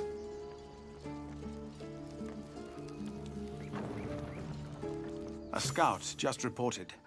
The goblins' leadership has been decimated. We might escape. Okay, so it looks this like we have an place audio yet. glitch here in the I took a cutscene. collection from all of us. It isn't much, but you've earned it. Okay, so there are two options here. I don't really need the money, and keeping the coin may earn some goodwill in the full version of the game. But since this isn't the full version of the game, I'm going to take the money now. It's not enough, but it's all we have. In the full Halsin version, will you likely might want to thank meet you them too, again in Lord. Baldur's Gate, He returned so you might just a not while want to ago. take the I coin if you believe want he's to earn some catching up goodwill. with Korga. As for us, No armies at our heels. Amazing. We can finally leave. But perhaps we need not speak of farewells. We'll join your camp tonight to celebrate if you'll have us. My people are ready to leave when you are. Okay, Just so give you the definitely word. want to say not just yet, It's time, everyone. because Let's you go. want to have access to Damon to sell off your items. So we did gain another inspiration back. So we gained 2 of them. Yes, you are. Now stop squirming.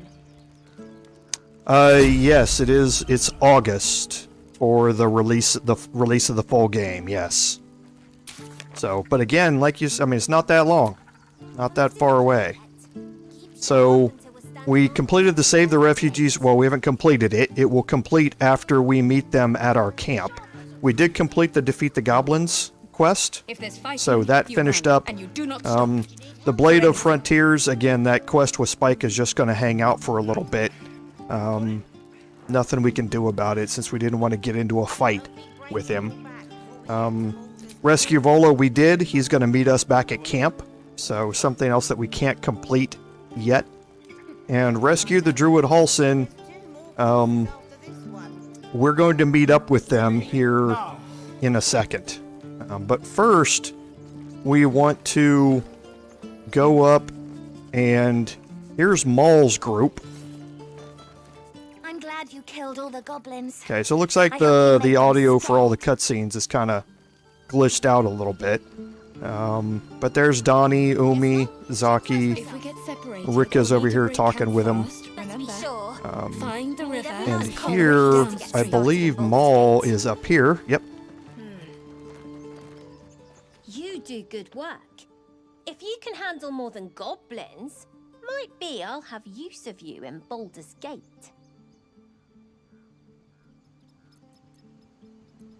Always a deal to be done, even now. Okay, so Maul does have a little bit of coin on them to be able to sell some stuff. So we can clear out some of the smaller items here, so to speak. Wonder what the patched together sack is about. Now I'll open that and deal with that later. So we can get rid of some of these books. We didn't want to get rid of that book.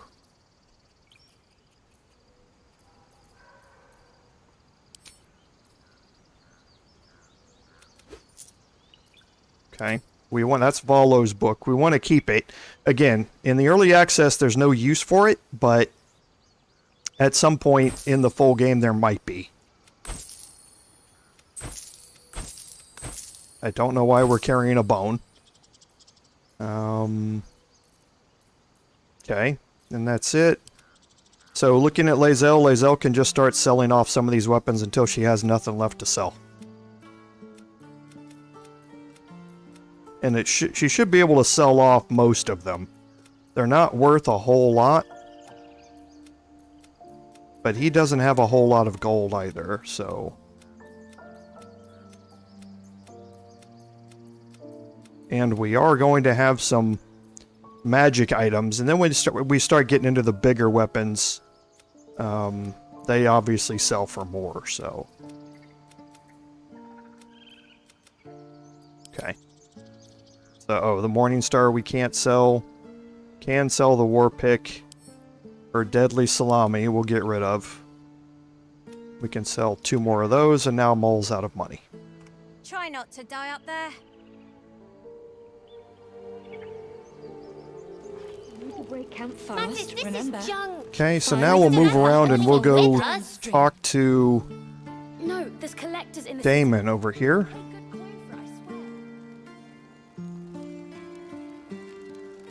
You saved us. I wasn't sure we'd make it through. It's a shame that all the audio is glitched out. I wish I had better, but this is all I have. Okay, so let's look at what Will can sell here, because we are going to look at buying some of these items here that we couldn't afford previously. Okay, so he's going to have a lot of money when we start buying these items. So we want to sell everything we can here to him. So first thing to look at is...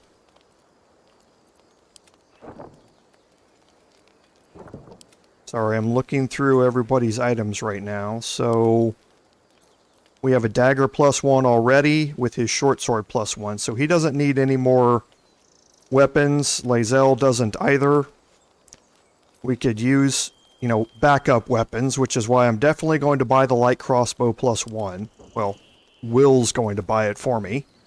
1,260 gold for Will to buy it.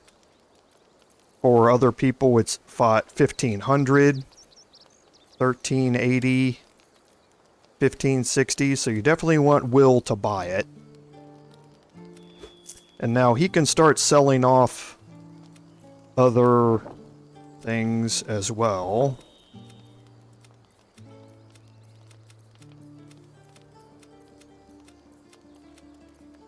And I like having more control by just making sure I'm clicking on the right things. You can use the barter button up here to do things more at the same time.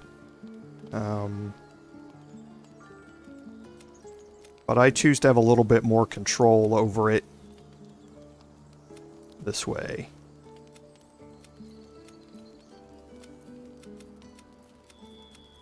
Okay. So now for Astarion, again, selling off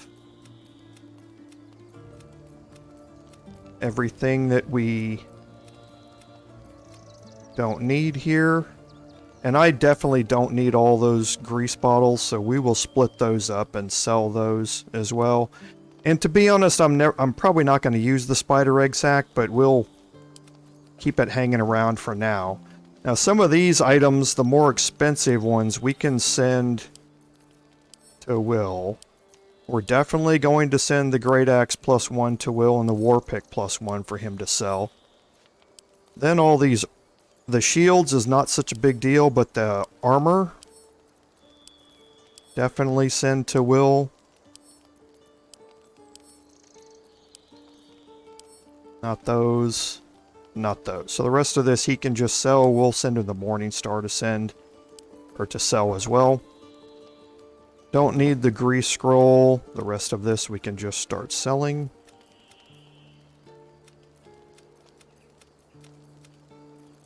Okay.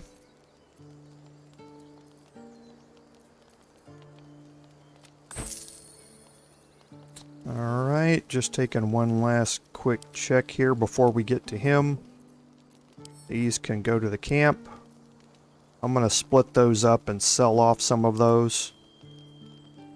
Okay, So now Will can sell off the rest of these. So we'll start with the really expensive items.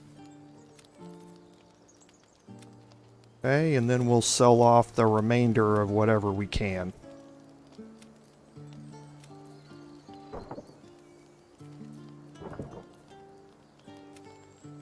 Okay. So that uses up Damon's. Now we do have a scale mail +1 in here, which is awfully nice. I'm just thinking if there's anybody who can use it.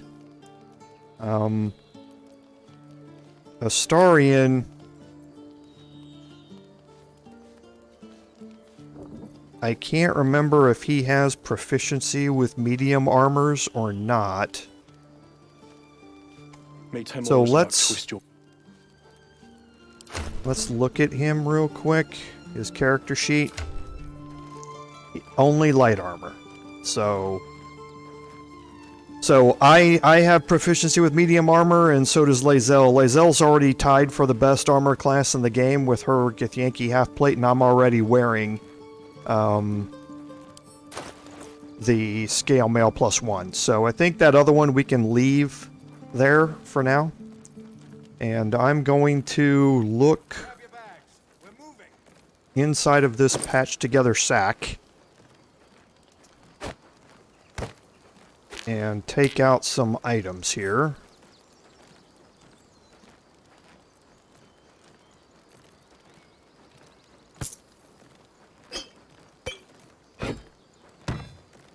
Okay, and then the sack can go over here to be sold because there's nothing left in it. Right. And you picked up Wapira's Crown. Wapira's Crown is one of those cleric/healing druid type items. Whenever you heal somebody else, you also gain 1d6 hit points. There's no reason not to equip it. Just in case when I use my healing abilities, I can also gain some hit points from it. I think everything else we know about, we do have a couple of backup amulets. So for the helmet, we might as well give dexterity saving throws to Astarion for now. No reason not to. And we're going to split up these grease bottles. And we'll have Will sell those off. Come on. Okay, and remember, all of the stuff that Will's carrying right now is going to be removed from his inventory and transferred over to Gale. Because Will was just in our party because this is his companion, or part of his companion questline series. But we are not going to keep him in our party. We're going to change back to Gale as we go here. So, looks like the healing potions are evenly split. Still, that's good. So I think we're okay. So, we're going to go back inside and we're going to go talk to Aaron down here and sell off the last of our items, and then we're going to move into the Druid camp itself and go talk to Halsin.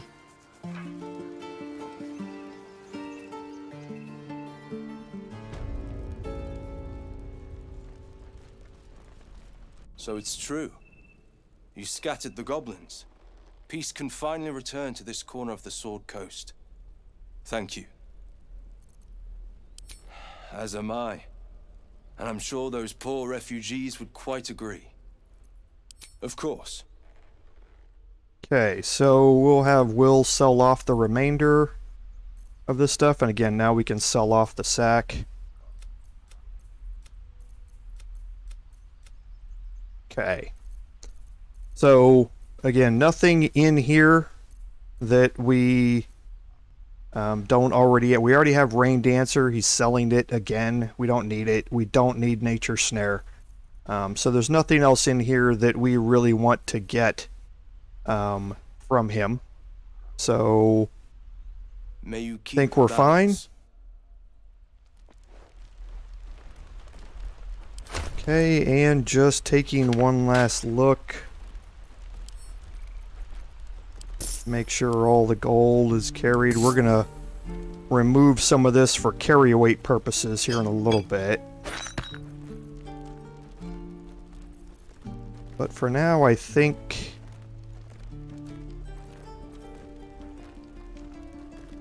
that's good. Okay. So now we will move back into the grove itself, or into the sacred pool, and go talk to Halsin.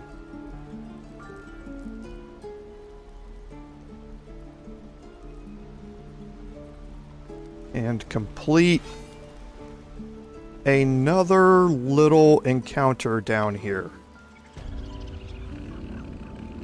Complexum tuum. We're in trouble. Oh, it's still in my head. Okay. So everybody's kind of stood down. They're all kind of, hanging out. And we'll have some conversations when we come out, so... For now, we're going to go inside here. So here's Wrath. Okay, and we can't see Kaga at the moment. Master Halsin is past his prime.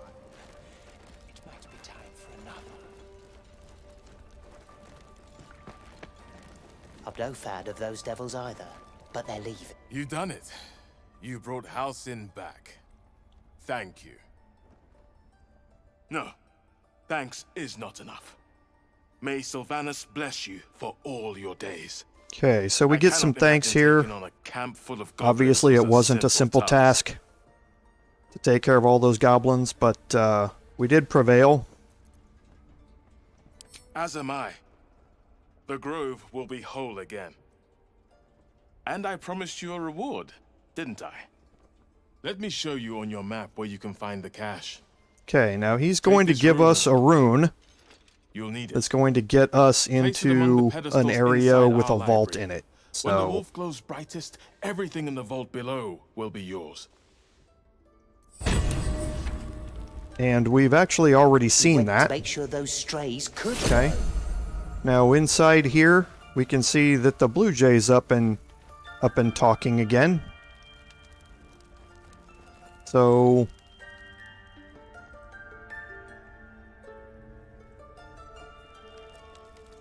and you can see it added to our map a vault entrance up here.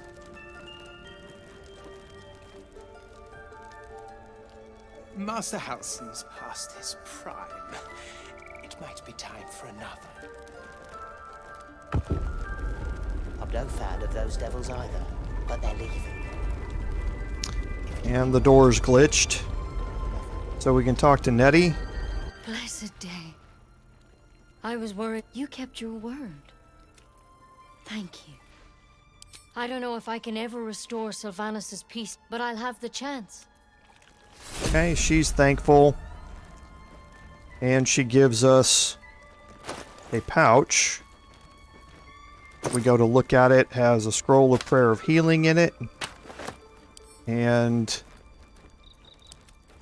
take it one some camp step supplies. at a time, Nettie. Come on. Okay. So the bird is exhausted. So let's see if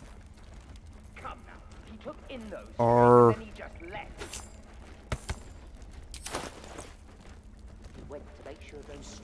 well, it looks like it goes from exhausted to not exhausted. So we did pick up lesser restoration here.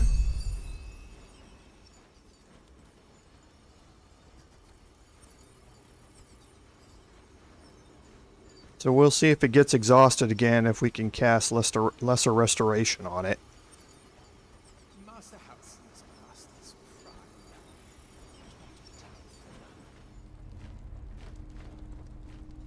I'm no fan of those devils either. See if we can talk to it. If we were in beast form, we'd be able to understand it.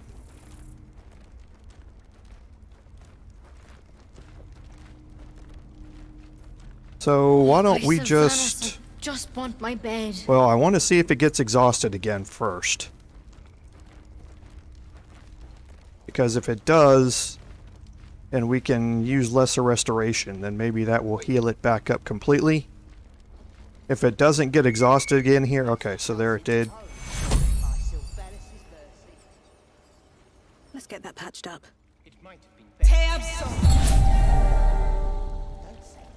Okay, so nope, that's just scripted. So let's turn back into wild shape. He went to make sure those strays could go. We can use the Dire Raven for this, why not? Can see something else, and we can go over here and talk to the bird.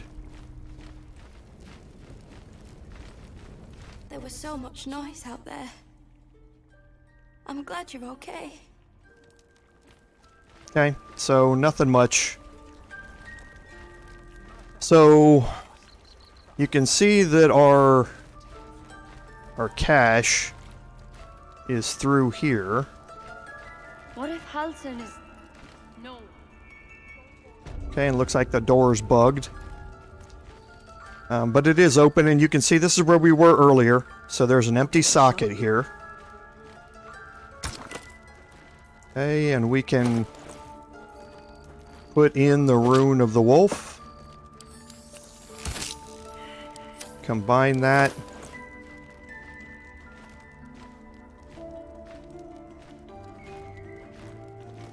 And now we can light up all the runes.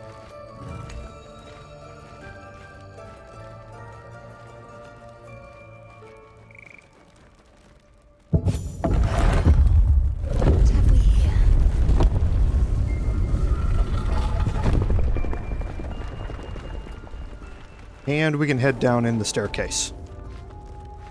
So now down here we were told that everything is free to take. So be sure you hold Alt. Might be useful. Make sure you're picking up everything. So Potion of Animal Speaking is great. So we're going to split this. One of them is definitely going to go to Astarion. The other one will pick up. Antidote. You're going to need an antidote further on in the playthrough, and another Wyvern Poison is very, very useful. Scroll of Animal Friendship is not so useful. We already have that on an amulet that we can use as a backup.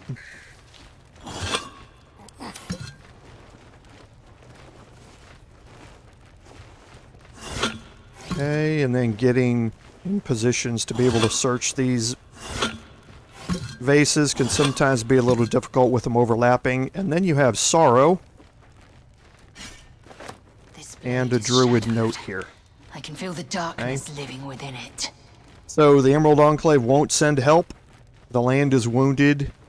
And the rot is deep. Okay? But that was from Halsin saying that he was going out to try and find out what was going on, and he obviously ended up getting captured. So the Robe of Summer and Jade, and the Jade is obviously expensive. Something you want Will or Dale, either one, to sell. Okay. And holding Alt, that's it. Okay. So now, what is Sorrow? So, Sorrow is interesting in that it allows you to cast Ensnaring Strike melee as a conjuration spell once per short rest. So it also is a glaive, which means it has extra reach, which means you can attack from farther away with it.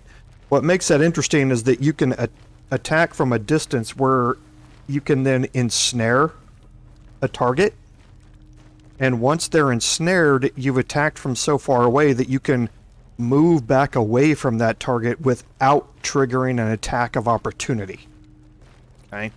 So it's rather interesting in what it does. However, the downside to this is that you are going to take 1 point of psychic damage whenever you hit somebody and deal damage with it.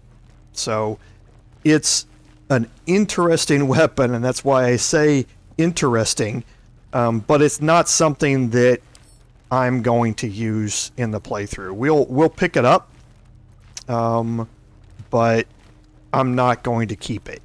I'm not going to certainly not be utilizing it during the playthrough. So this is one that I wouldn't see a use for anybody having, so I'm not going to carry it. I'm just going to sell it. Okay. And then I was looking, yeah, Will does not, we picked up the Robe of Summer. This is just clothing that gives you resistance to cold damage. That's all it is. I'm not going to equip it on Will because I'm going to be removing this, removing his items, and I don't want to leave him without any clothing. So he's going to keep these items that he's got, but I'll end up taking the drow leather gloves and all of these items and sending them over to Gale. And kind of going from there. Resistance to cold damage is a situational thing compared to other things that you're going to get later on, like the Poisoner's Robe and that sort of stuff. It's really not all that great. But if you do run into something with cold damage, then you have an option in your inventory to be able to pull it out and use it if need be. So, and I think we're actually going to split this as well and move one more over here to Lae'zel. So yeah, everybody's got 2 except for Gale when he gets back in the party, and he'll have all these potions here. He shouldn't be getting hurt all that often from his position toward the back. Moving over here, there's nothing else to be looked at down here in this area. So yeah, nothing else to see, so we can head back up.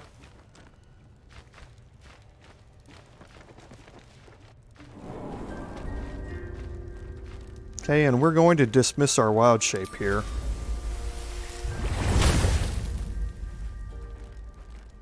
And head back out.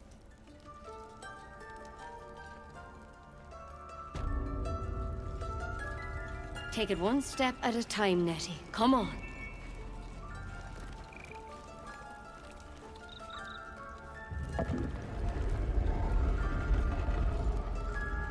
Okay.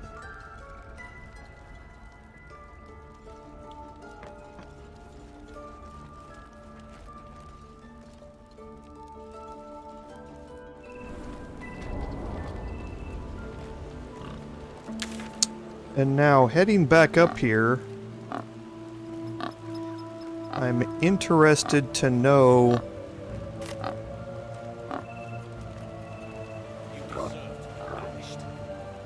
Then banish me. When the coming army it doesn't appear that Halsin is here. Why did you leave, Master? Oh, there he is. Okay. I was like, wait a minute. Where is he? Okay, so we can go talk to Halsin and Kaga here. I walked right by him. You took it upon yourself to undertake the rite of thorns. Okay, so he's a little bit upset, exile you from this place. as you can see. Instead, I shall listen to the explanation. Alright, and Kaga's going to try and explain it. Goblins She's a little bit upset, obviously, that he left and may have left him a little more defenseless. Silence! The rite has been ended. I will allow you to stay, but consider yourself a novice anew. You have forgotten the ways of the Druids. And she gets a little demotion for her troubles. You shall learn it all once again, right here. Backslide, and nature's fury will crush you.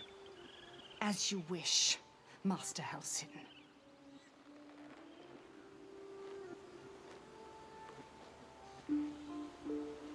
Okay. So, we have some options here.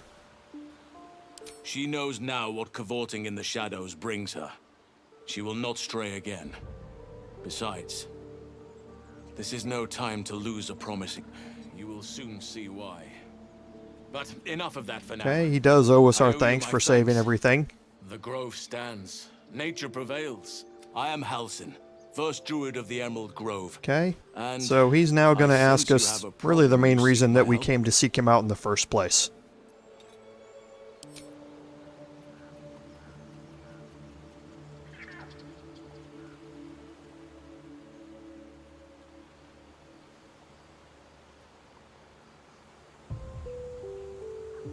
It's true.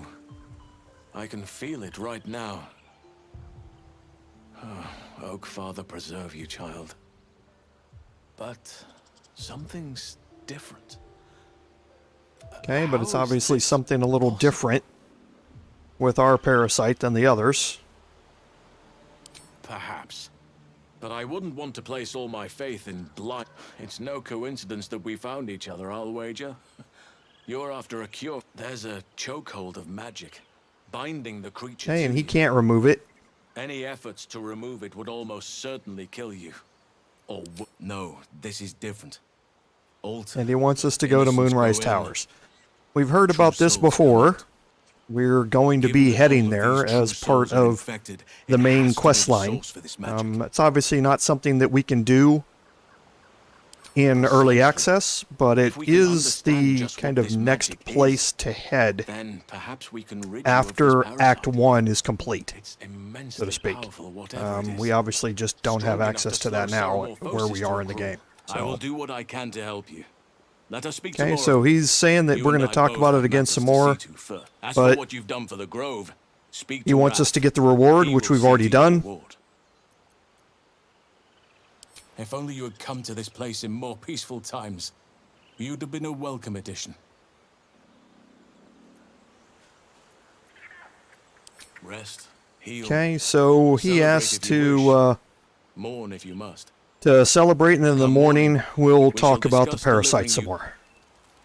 Okay. And the Outlanders, what of them? They are so now we can head back up here, and we can sell off the last of our stuff to Aaron.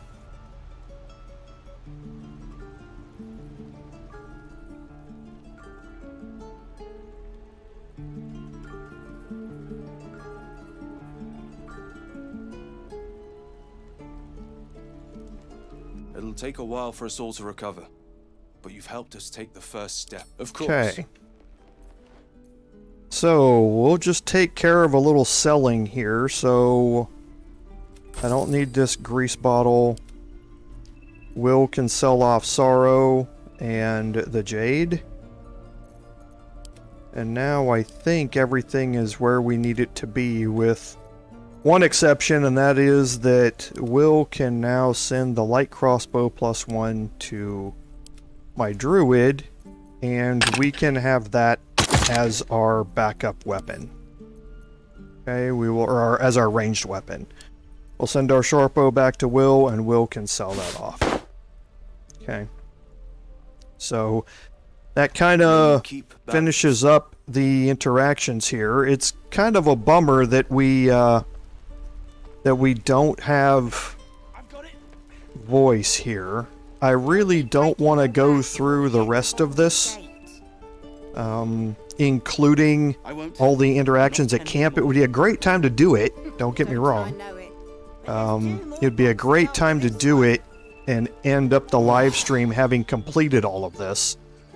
But if we get separated, not having any of the voice, having all that bugged out, I'm sure it's going to fix itself during a restart.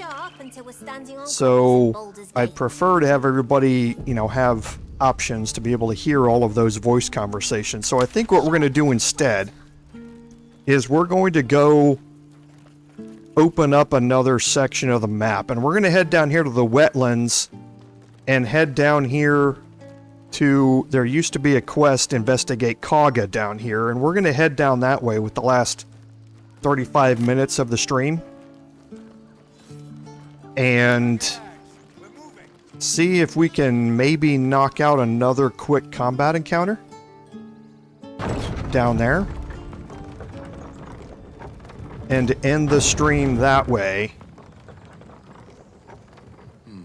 instead of going through a bunch of soundless conversations back at camp. So we're going to go ahead and cross the bridge again. We are going to look at the boar here. Oh. Strange. It looks healthy, but it's stone dead. Okay. Who cares? The pig's dead, my friend. Staring at it won't bring it back. And Astarian's a little defensive if we stop and gawk at every piece of carrion about looking at a dead boar. Okay, so I do have a medicine check here. Really high wisdom and I have proficiency in it.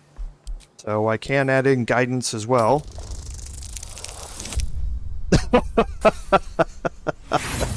Oh, my first roll of the day, and I roll a nat 1. Well, we did pick up a bunch of inspiration, so we definitely want to roll again.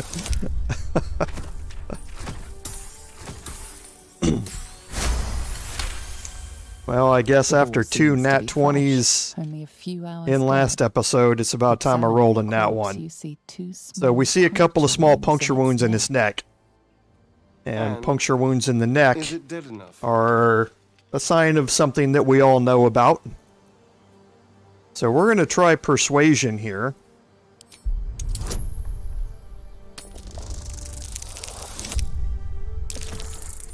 Okay, so we did manage to roll well on the guidance. It's been drained of blood. And it has been killed by a vampire. It's been killed by a vampire. I didn't want to say anything because I didn't want to worry you. They are ferocious creatures. Okay. But don't worry. I'll keep watch He's going to keep watch tonight we won't have to worry about at camp. And that's going to become important. Now please, let's go. Okay. So now we're going to cross the bridge.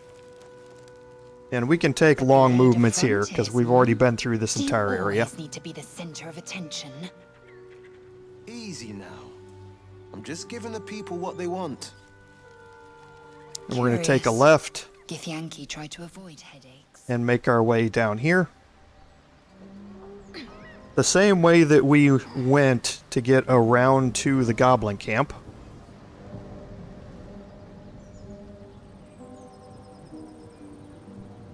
But when we get down here, you can see the section of the map that we're going to detour off of.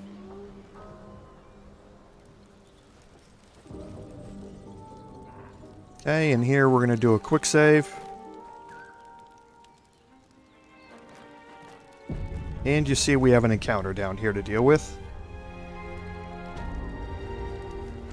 Lads, for the love of all that is holy, Okay, and it's Auntie Ethel, who we had met previously. Drop the act, hag. And these guys are obviously upset with her. Just let her go. Please.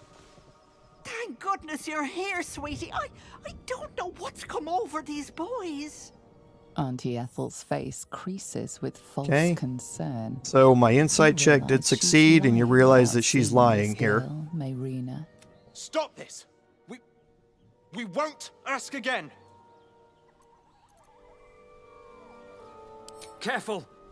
Don't trust Okay, so they said their sister went to see her, and they haven't seen her since. And we ain't seen her since. Hand over heart, I don't know their sister. Enough. Where is Okay. she? So we know that she's lying. Bollocks! You were supposed to rush to my defense, love. Fat lot of good you are. Some advice? You ever darken Okay, my so door, she's you'd best obviously have- upset with her. Bye-bye now. Bloody hells. And just she disappeared. So Auntie Ethel's not nothing all like that she that before. appears. She could shoot fireworks out of her backside for all I care. The hag has Rena. It's our sister, Mayrina. Okay, so they're looking for her sister. We got a quest She was in a update bad here. way after her husband died. Started saying weird Okay, she was things, looking like, for a way to bring him back, and she went Next looking thing, she's for gone Auntie looking- Ethel. And we haven't seen her since. Okay. And no good ever came from dealing with a hag. None of this matters, all right? We need to get her back, and fast. Okay, so it doesn't matter what we say to them, they're going to take off.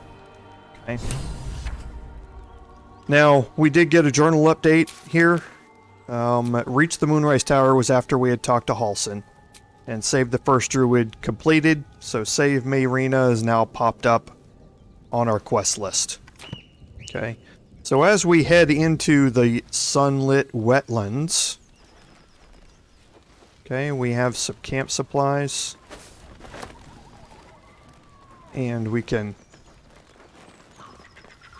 head up this way, and there is some more stuff.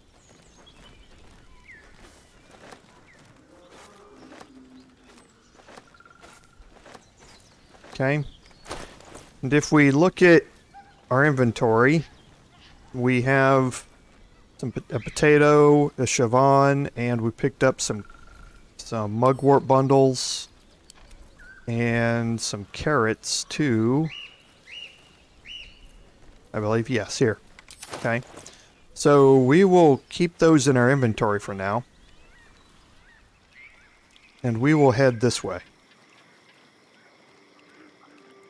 We're going to take it slow. We're actually going to split the group. Hello again. We're going to have Historian cast guidance.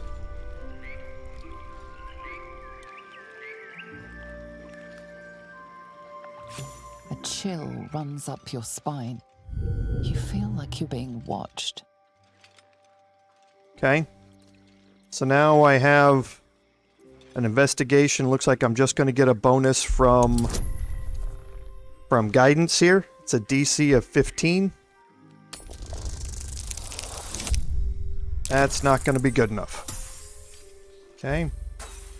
So we do have an inspiration to use, so we can go ahead and do it again and see what happens. And that's still not going to be good enough. So we definitely want to keep one inspiration, so I'll try one more time. I really shouldn't, but yeah. Okay, so we're not going to waste any more on it. It is what it is. The place has a quiet sense of calm. Okay. You can't But see anything strange. just that interaction there should let you know that all is not necessarily what it seems. Okay. So, one thing about this area is you definitely want to watch where you go walking in the water. Okay. You definitely want to stay out of deep areas of water. Okay, and you see we have these traps, apples, but you see now that it says traps. And yeah, there's a trap a spike trap right here. So you definitely want to be careful about where you go walking out here. And you see we have some lambs, or some sheep, supposedly, walking around out here. But all is not what it seems. Okay.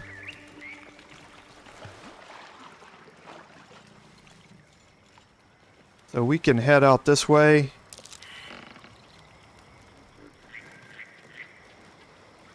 Okay, and we'll stop everybody here. We'll have Astarian cast guidance again. Is that blood? No, never mind.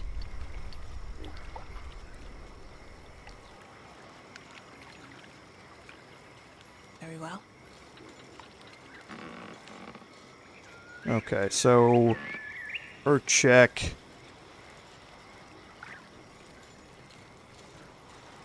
Must have been all on her own. Okay. So we'll keep going here. And again, just opening up more parts of the map. We can look over here.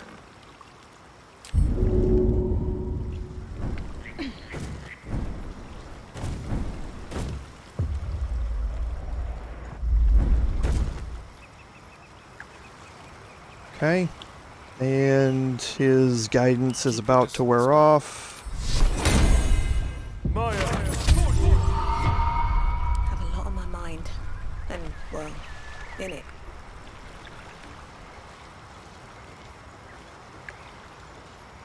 Okay, so we just have a chest out here. Just some rope holding alt, nothing else out here. Okay, but we can jump across to this side.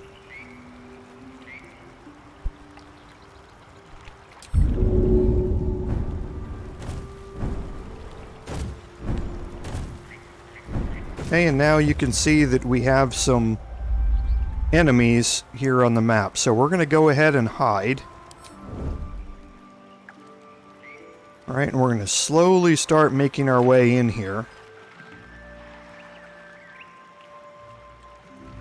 And you can see that we have some ancient mud Mephits. And we have some wood Woads. And they're regenerating out here. So what we want to do is take this slowly. We do have some knotted roots over here. But we want to make sure that this formation keeping that everybody wants to do doesn't walk us into a detection cone. So we're going to one by one move ourselves up here to the high ground.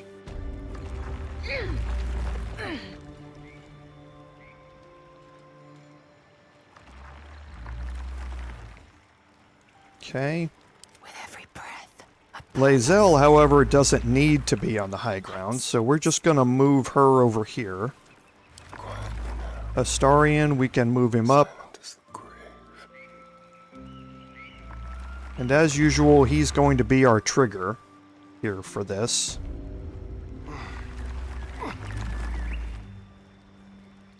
And then we can move Will up there too.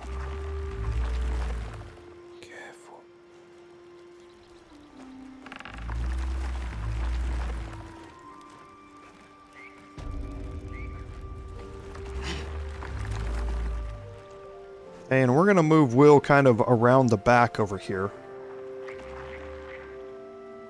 For now.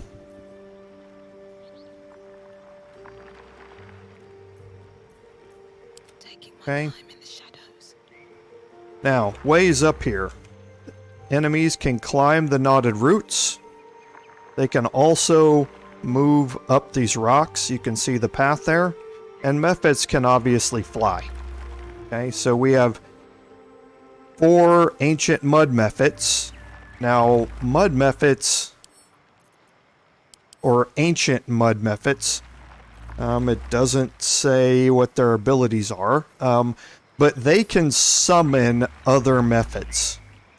So even though they're low hit point enemies, focusing them is going to be a priority, or you can very quickly get overrun by Mephits. So that's why we have the opportunities here to attack, to, you know, begin this off, and we're going to take that by trying to focus some of these enemies. And in doing that, we want to, like I say, arrange the detection cones here. So you can see this Mephit is facing this way, and that's why we have a detection cone way out here that prevents Lae'zel from getting into this area.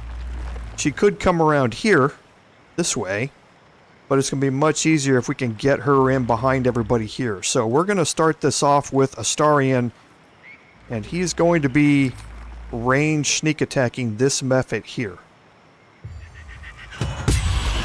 Okay, now everyone is surprised. I rolled horrible on initiative. Okay. So now I have the opportunity to position everybody else in combat. Okay. So now what I have here is, you can see that this detection cone is heading this way, but this one is also heading out, you know, toward us as well, because he's facing kind of this way.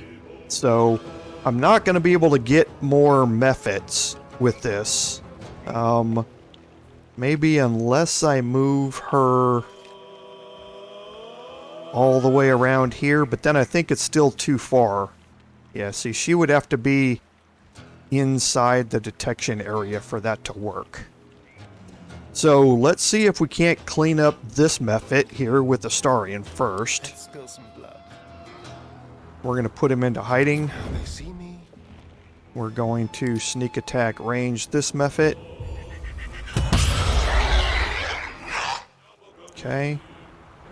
And now we're going to go into hiding again. Okay. So now you can see that we can probably get Lae'zel around here now to attack this Mephit.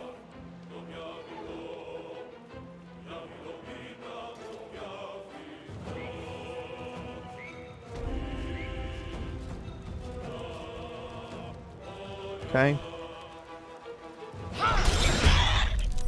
Alright. So that gets her into combat. And now we have one Mephit left.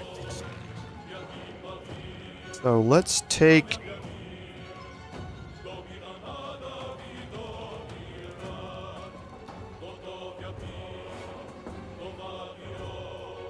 our imp and kind of move around this way here.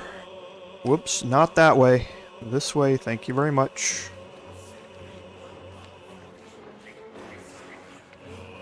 We're going to try and start getting some distractions going. Now, this Wood is standing on twisting vines, which can entangle you, except for the fact that I'm a flying creature, which means they're not going to affect me. So I can stand here on these and not ever get entangled. So now we'll go ahead and try and get a sting. Okay, and hopefully we've got a distraction going on here. Now Will...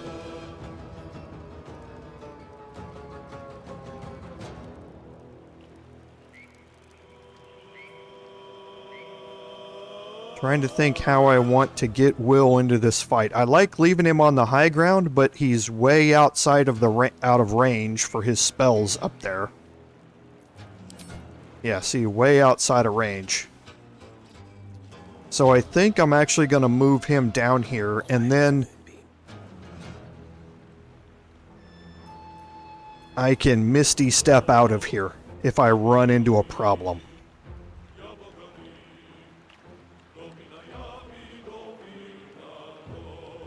Because I would like for him to be able to kill that last Mephit.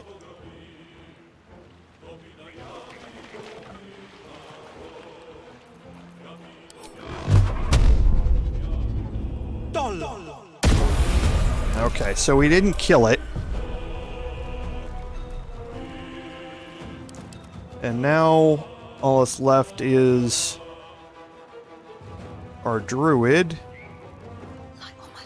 So we will move her up here and get her in range.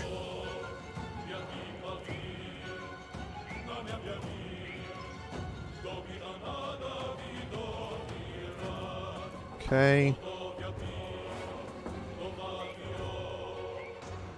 So I think we're just going to use our ranged attack here. An 84% chance to hit. Oh, and I rolled the minimum amount of damage. Okay, well, it is what it is.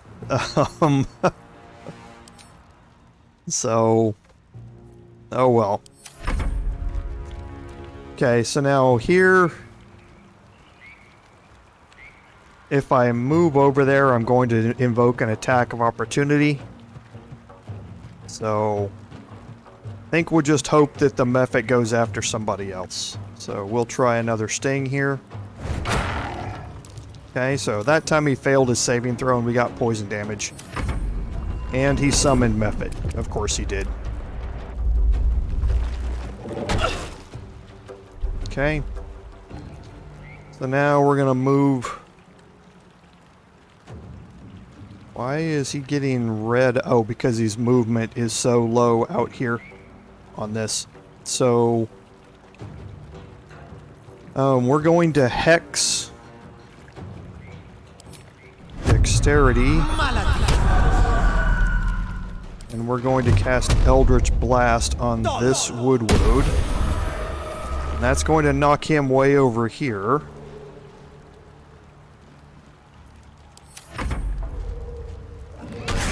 Okay, so he went after the Mephit, which is good. So now here we can start again working on these Mephits. And what we would definitely want to do is focus on this one. So we'll take him out. Okay, we will definitely hide again. And that's enough. Okay, now we will work on this one. So, Thunder Wave. I think I want to save this. because I think what I want to do is see if we can... If I move here, I'm going to take an attack of opportunity from this Mephit. Well, maybe not. Let's kill this Mephit. Oh, wow. Okay. Alright, so that whole thing went to crap. Survival is all that matters. Everything I had planned there went away. So we'll try a main hand. Wow. Okay. That gets Lae'zel hit points back, and now... Fury, I am death. Okay, so again... Try a sting there. This Woad's gonna get a chance to hit. Alright, and we want to move. We want to try and move here. Eldritch Blast is an action. Okay, so let's see if we can knock him backward again. Alright, we can. So now the young Mephit's going to attack. And let's get rid of this Mephit here.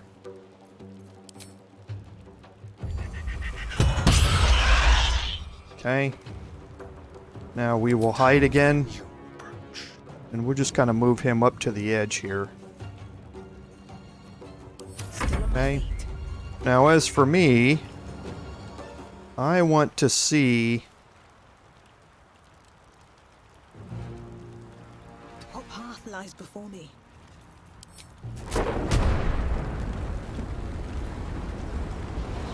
Okay.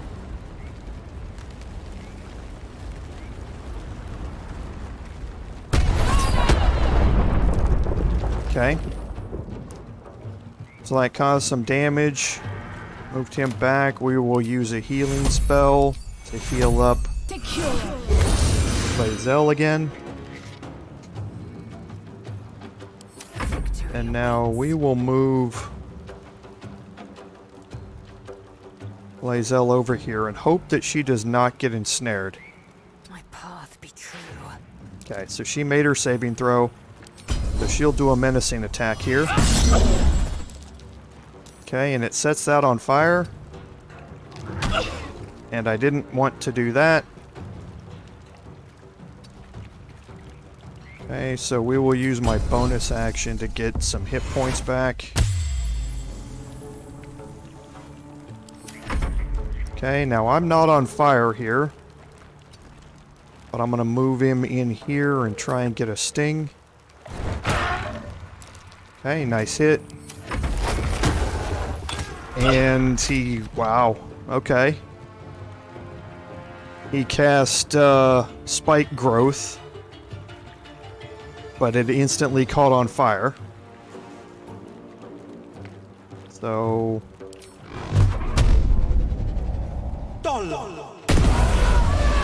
and that was a crit. Okay. So, Lae'zel, how about you move out of the fire, please? Get in the water. Being in water doesn't put the fire out, which is annoying. Okay. A hero at heart. And then we can kind of bring everybody back together again. You don't have to be hidden anymore.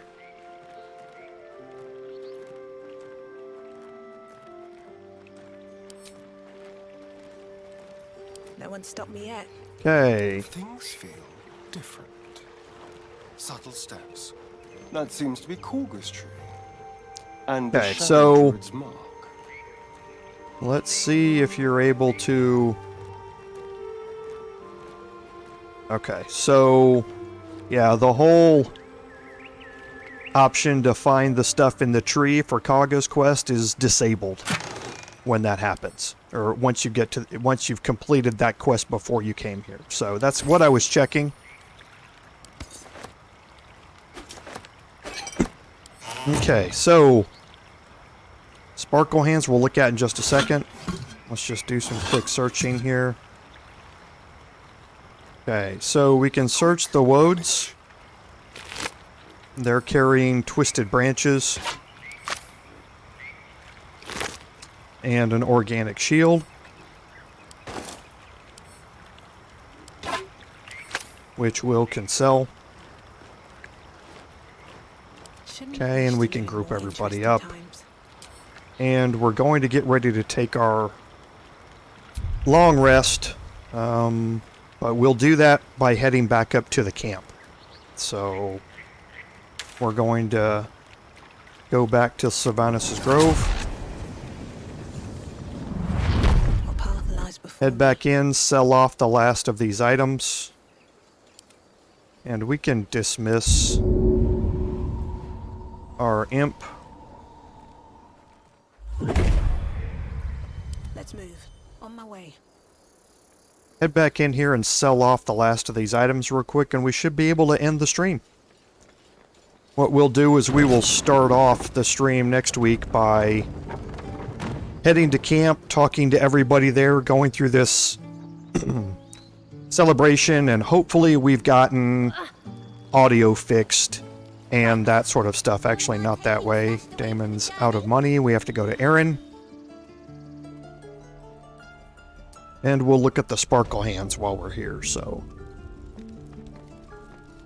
It'll take a while for us all to recover, but you've helped us take them. Of course. Okay, so here we want to sell off these items.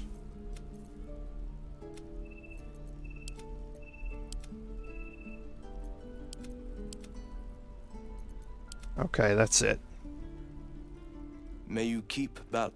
Okay, so now, looking at our inventory, we picked up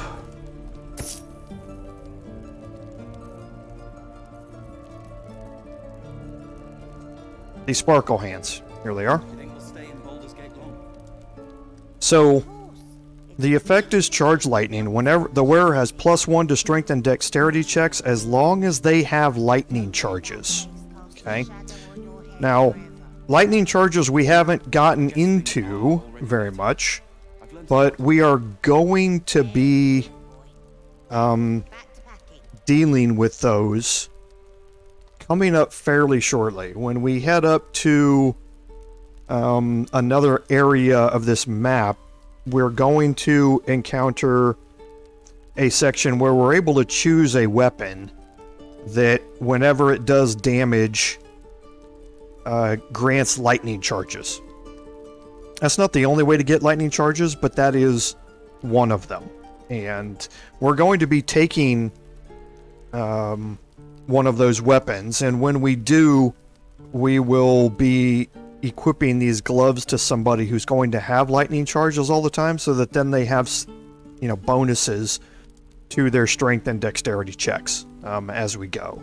Now, there's a bunch of items that use lightning charges. Lightning charges is not a tabletop D&D thing. That's a game mechanic.